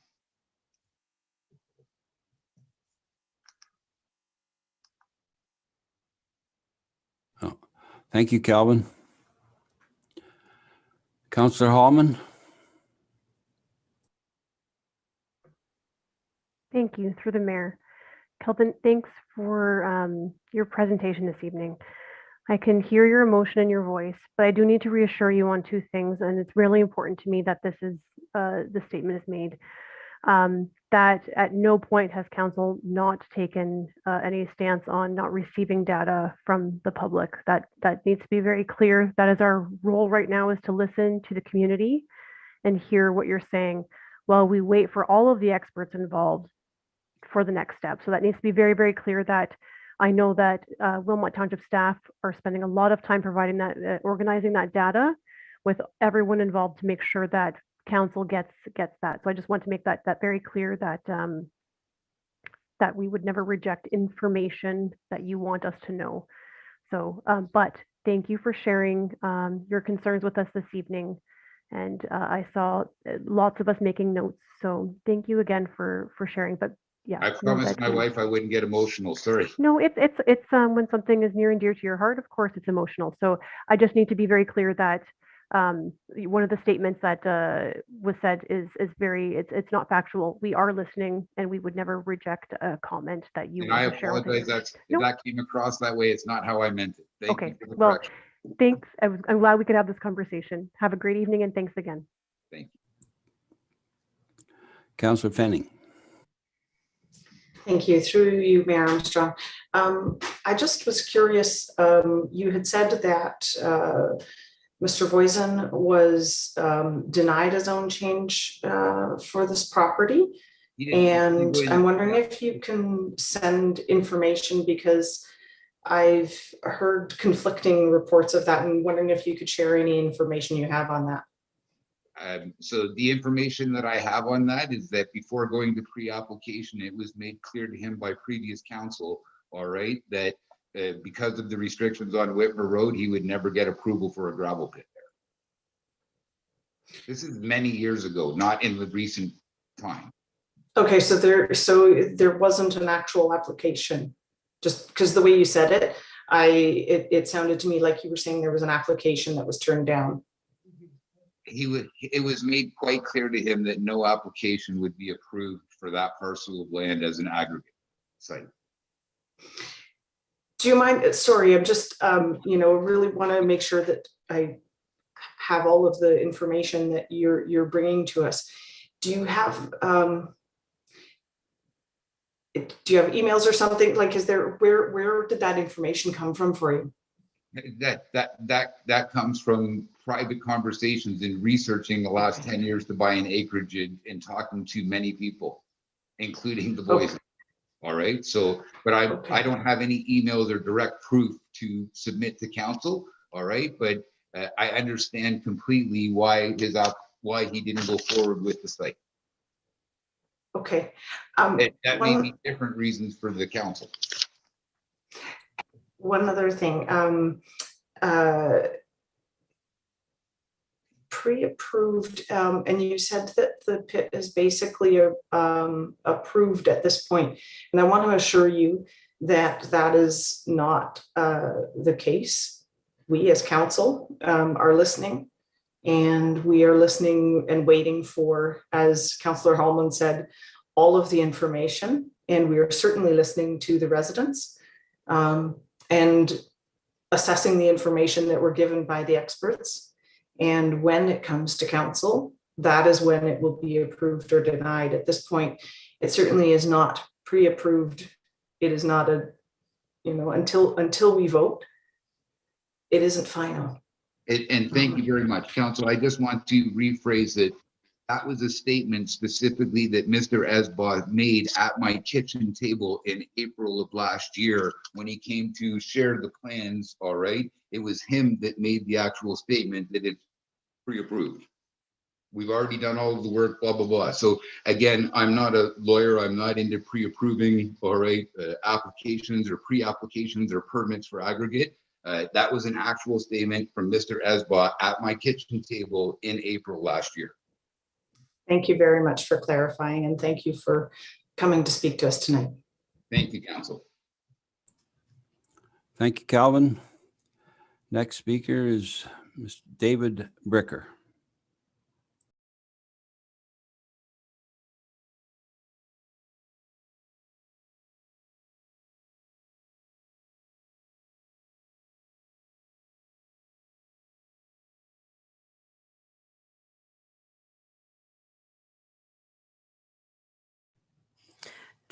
My apologies. Once again, the deputy clerk seems to have lost her internet connection.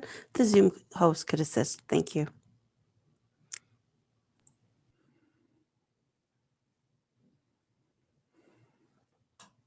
Okay. Hello, can you hear me now? Yes, David, you're welcome. You can go ahead. With the delay, we're trying to get this through properly. Good evening, fellow neighbors. I'm David Bricker, and we live at 1768 Whitmer Road. I'm greatly affected by this proposed gravel pit. Truck traffic, noise, dust, dirt, and vibration. Our house is 60 feet from the front of the house to the edge of the road, so you can imagine how close we are and how we'd be impacted by the number of trucks and the size of the trucks, the weight of the trucks, and the dust and dirt. I moved here in 1975, and the dust at that time, the road was gravel, dust, noise, and was a big issue. large cattle trucks traveled my road day and night. And it was very much of a problem with that noise and the amount of traffic. After having enough of dust, noise, and vibration and sleep deprivation, I met with Lynn Myers, the mayor at that time, I believe.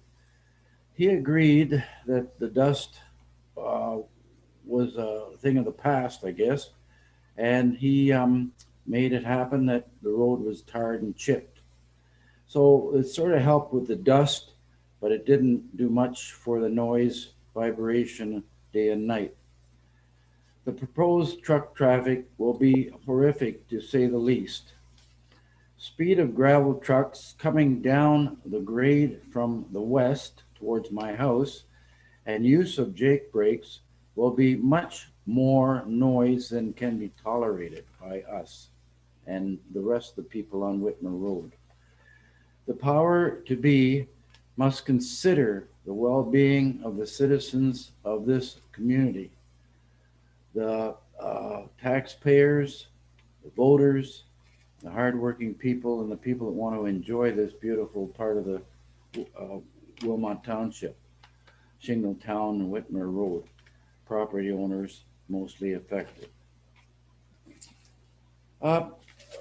We cannot let this gravel pit go ahead, but big business have the money to make it happen. So we need huge support to oppose the licensing of this operation. We must depend on you people to listen to our concerns, listen to the problems that we face because of this fellow that wants to make as much money as he can on this endeavor. And it shouldn't be allowed to happen in this very delicate place. There are other places in the township where gravel could be easier and with much less aggravation to the good people that live nearby. So I ask you to please consider our statements. They were all good tonight. I really am glad that I tuned in, and I thank you very much for the time you've let me have. Good evening. Thank you, David. And there are no questions. Our next delegation is Jennifer Lozon.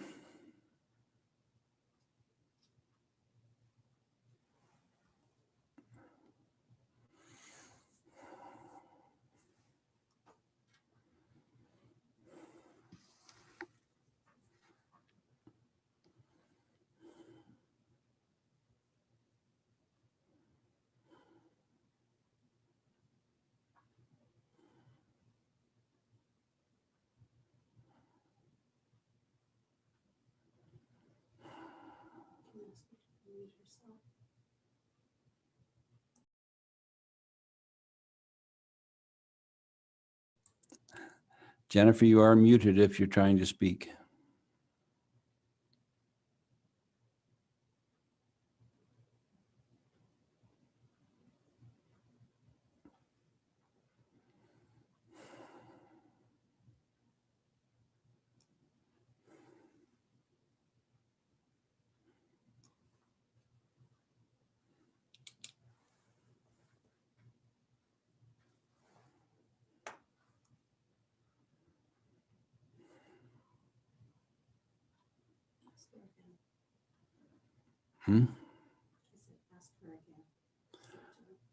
Jennifer, are you trying to speak with us? You are muted.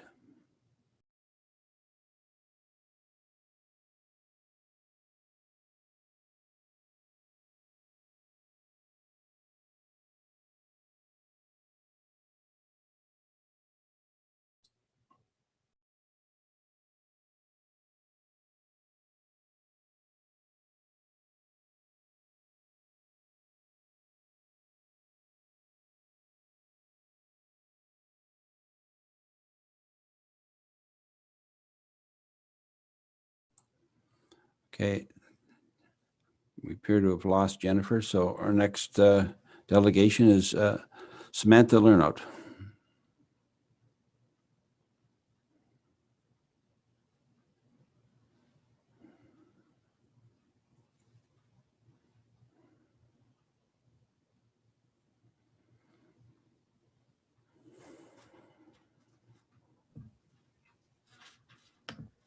Good evening. Welcome, Samantha. Good evening. Thank you for your attention this evening. And thank you to Mrs. Murray and Mrs. Middleholtz for all your work putting all of this together. There definitely there's a lot of public engagement tonight. So I'd like to just start off by saying Citizens for Safe Groundwater. We are not anti-aggregate.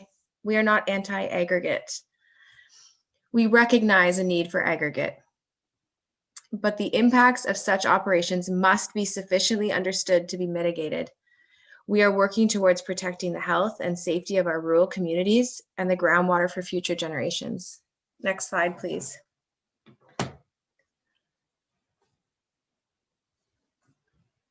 Next slide, please. Thank you.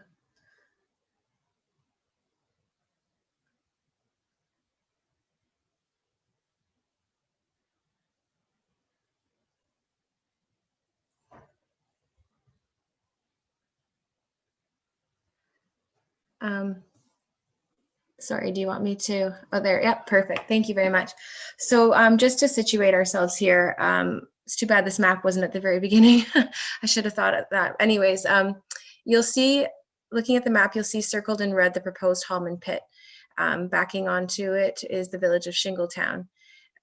You'll see the Whitmer Road to the south, coming out to Queen Street, where trucks can travel on the regional road left or right towards Petersburg or New Dundee. You'll see all the orange, those are pre-existing, those are pits that are already licensed in this area. The majority of them are dormant and not currently operating. Next slide, please. So tonight we discussed the health impacts of the Hallman pit, potential health impacts of the Hallman pit.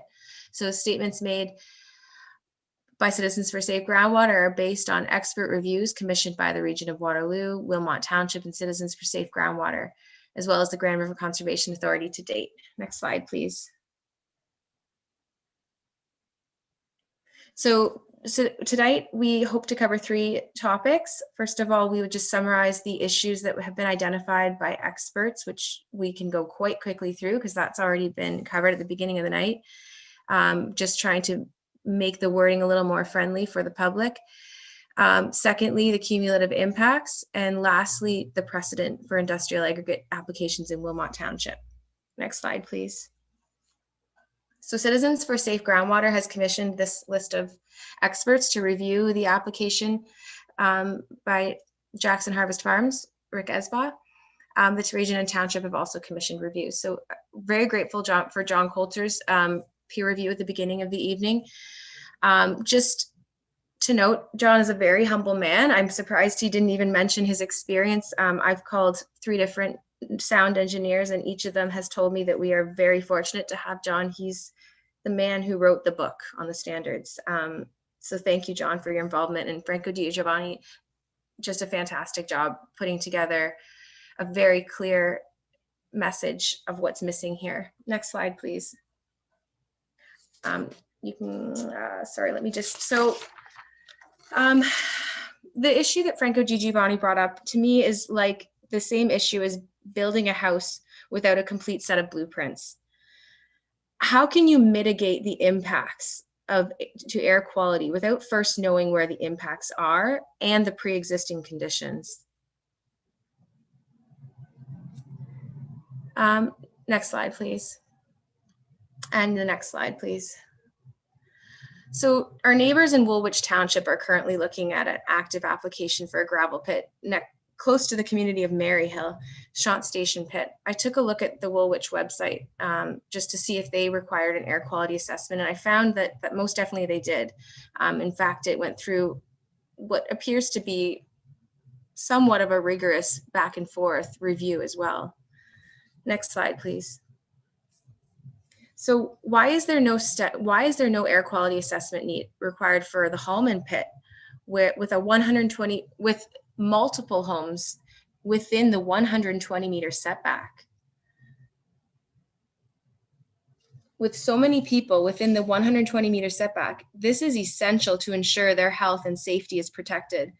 This is not a benign zone change application, and it must be treated as such. Just to note those hours of operation, last minute, I re-looked through another member looked through the application, and just to note that Saturdays are 6 a.m. to 7 p.m. Sundays, there is no operations proposed. Next slide, please. So again, thank you, John Coulter, for your input tonight. And next slide, please. This is the summary in the actual report that John Coulter did. Please don't worry about reading through it right now. I'll just sort of highlight the top. I'll just try to reiterate it in basic terms. The baseline noise levels in the town of Shingletown were not accurately assumed. Thus, the plans must be adjusted with an accurate baseline in order to meet the standards. And as John expressed, if this is not done, we will be looking at a much longer process for this pit because this must be done. Secondly, there is no mention of the impacts of the asphalt and concrete repurposing operations. That includes the trucks that travel back and forth and the machinery that's used in these operations. Again, must be considered. Next slide, please. So going on to the second point in the agenda, cumulative impacts as referenced in the Wilmot Official Plan 7.2.4.3. This is the requirement of new aggregate applications to consider the past, present, and future effects to the surrounding area of a proposed aggregate extraction site. So you cannot just look at the new application on its own. You must consider the baseline. To note, IBI Group, working for Rick Esbaugh, did submit an amended planning justification report that mentioned the cumulative impacts. Citizens for Safe Groundwater trusts that this amended planning report will be reviewed by a third party. Next slide, please. So these are the impacts that are not addressed by the Hallman pit application known to date. 1, there is a need for an air quality assessment report. 2, there is a need for correct noise standards and modeling in Shingletown. 3, there is a need for attention to noise and air quality impacts along the haul route. 4, there is a need for the cumulative impacts to be reviewed by an expert third party. We expect that Andrew Martin will stand by his initial statement to protect the residents of Shingletown in accordance with the PPS to allow for a zone change, just as our neighbors in Woolwich have. We expect that these issues will be addressed in order for council to make an informed decision on this application to change land use from prime agricultural use to industrial aggregate extraction, along with the proposed auxiliary activities, repurposing of asphalt and concrete. And we expect the hours of operation to be looked at as well. It is Citizens for Safe Groundwater's position that this application has not demonstrated that it will not impose negative impacts to the community according to the PPS. Next slide, please. During this pandemic, we have come to realize the importance of food and water security and healthy communities in which to raise our families. Wilmot councillors, it is your job to protect those who elected you. The effort is not up to the region. It's the obligation of the township to take the tax to, it is the obligation of the taxpayer It is the obligation of the township to the taxpayers you represent and work for. Wilmot is full of aggregate, prime farmland, and groundwater. If the Hallman pit is accepted, where will the next pit be, and how will you be sure that the community will be protected if this one is not? St. Agatha, Beta, New Dundee, New Hamburg, Hayesville, we hold these near and dear. The next time you walk through a natural space in the township and wonder at the benefits of peace and quiet and clean air and enjoy fresh local produce and a loaf of bread from the market, thank those small active groups in our communities that encourage elected officials to keep in check the industries and businesses seeking to develop on our doorsteps. Currently, our concern focuses on the boxes that are left unchecked for the Hallman pit application for rezoning. This raises serious worry for the health and well-being of the over 200 community members which surround the proposed aggregate site, not including a private school and a church and residents along the haul route. Wilmot, please ensure you follow the policies in place to protect your vibrant communities and rural countryside with this active Hallman pit application so it does not become a precedent your constituents do not want for generations to come. Next slide, please. Thank you so much for your time and thank you for your attention.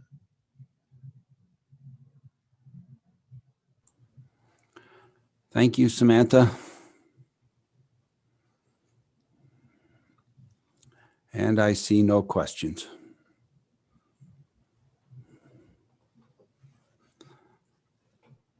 So that is it for our delegations for this evening.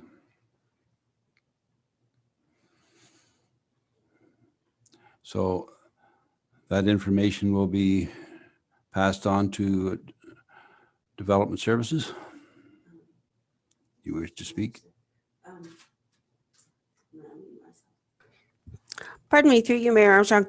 One of the delegations has his hand raised. I'm wondering if the Zoom host could promote Calvin Wood for a moment. And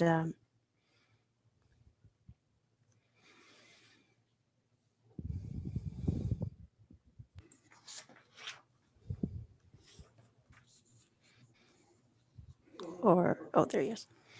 Welcome back, Calvin.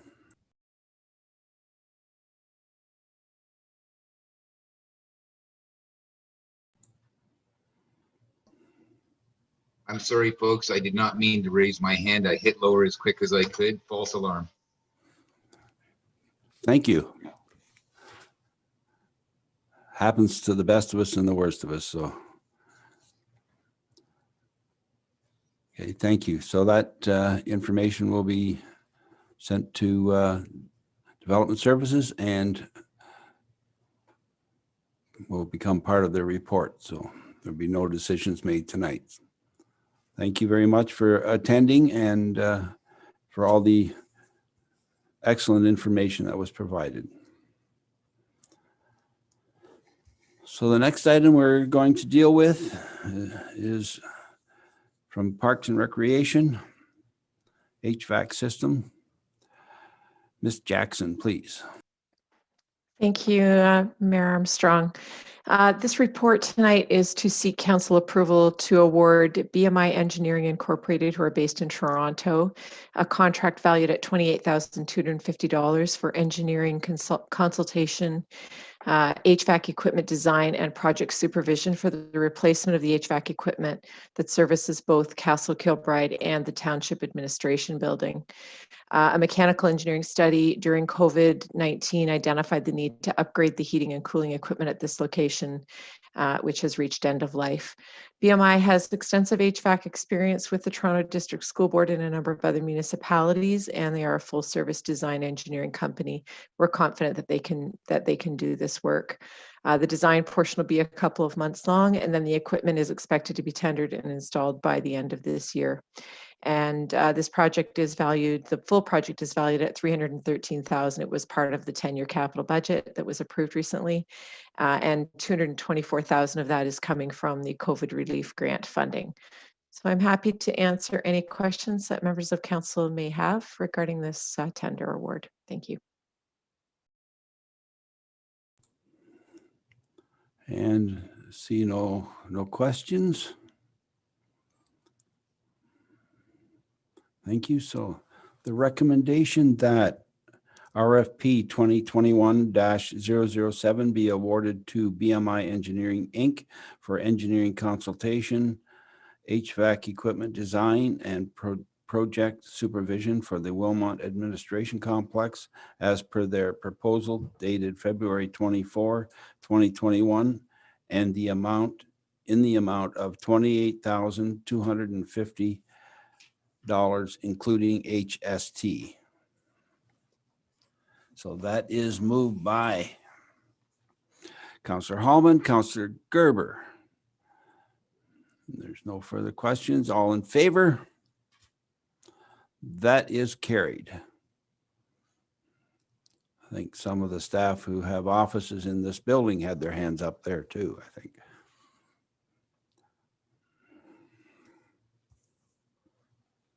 So there's no correspondence. There's bylaw.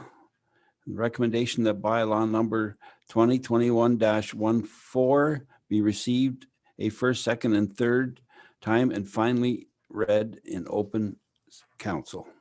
That is moved by Councillor Fisher, Councillor Fenning. All in favor? That is carried. Thank you. There are no notice of motions. Announcements. Councillor Hallman.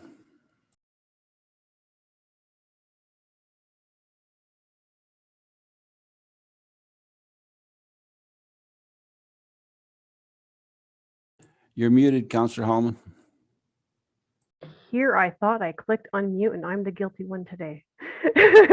Through the mayor. I have a couple this evening. First being that the Legion and the New Hamburg Firebirds have joined together with a fundraising effort, and they're doing a 50-50. I have tickets if you're looking for one. So keep that in mind. They're calling it their Mother's Day fundraiser for 50-50. And so, I mean, what mom out there wouldn't want to get that? So yeah, reach out if you're looking to support the Legion and the Firebirds. And on March the 20th, I'm planning a egg extravaganza. Last year I toured around in a convertible with an Easter bunny, and he greeted the children all around Wilmot. So this year the New Dundee Santa Claus Reverse Parade was a huge success. So the Easter bunny is going to be in New Dundee for kids to come and visit. So mark that in your calendar and watch for more information. And today is Black Mental Health Day. And let's continue to do what we can do to combat and defeat anti-Black racism, which can and has a significant impact on the mental health of racialized individuals in our community. And with that being said, I have a video of a lovely person in our community, of a poem to share of a local racialized resident.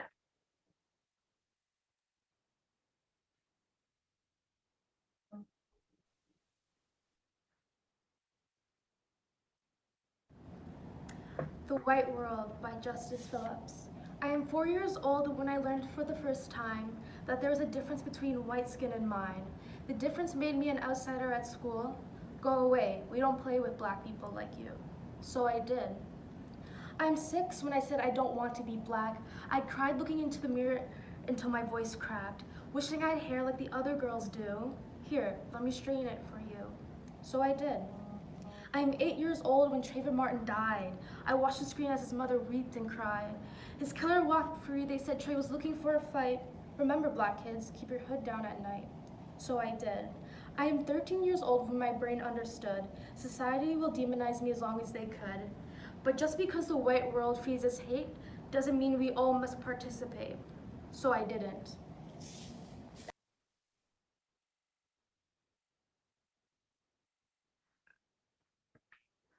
So I hope moving forward, we can take the rest of the day to reflect on that Black Mental Health Day.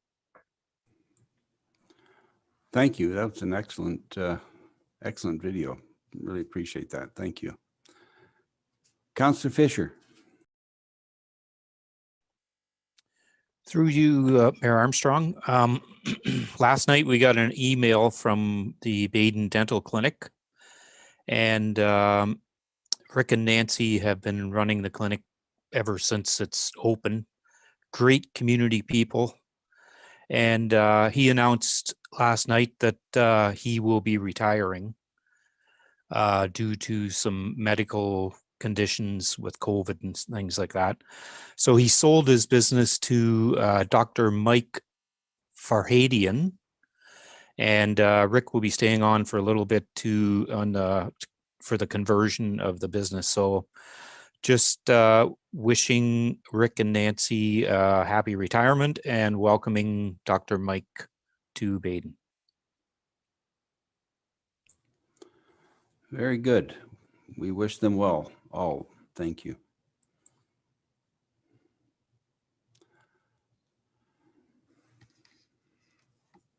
And there's no more announcements.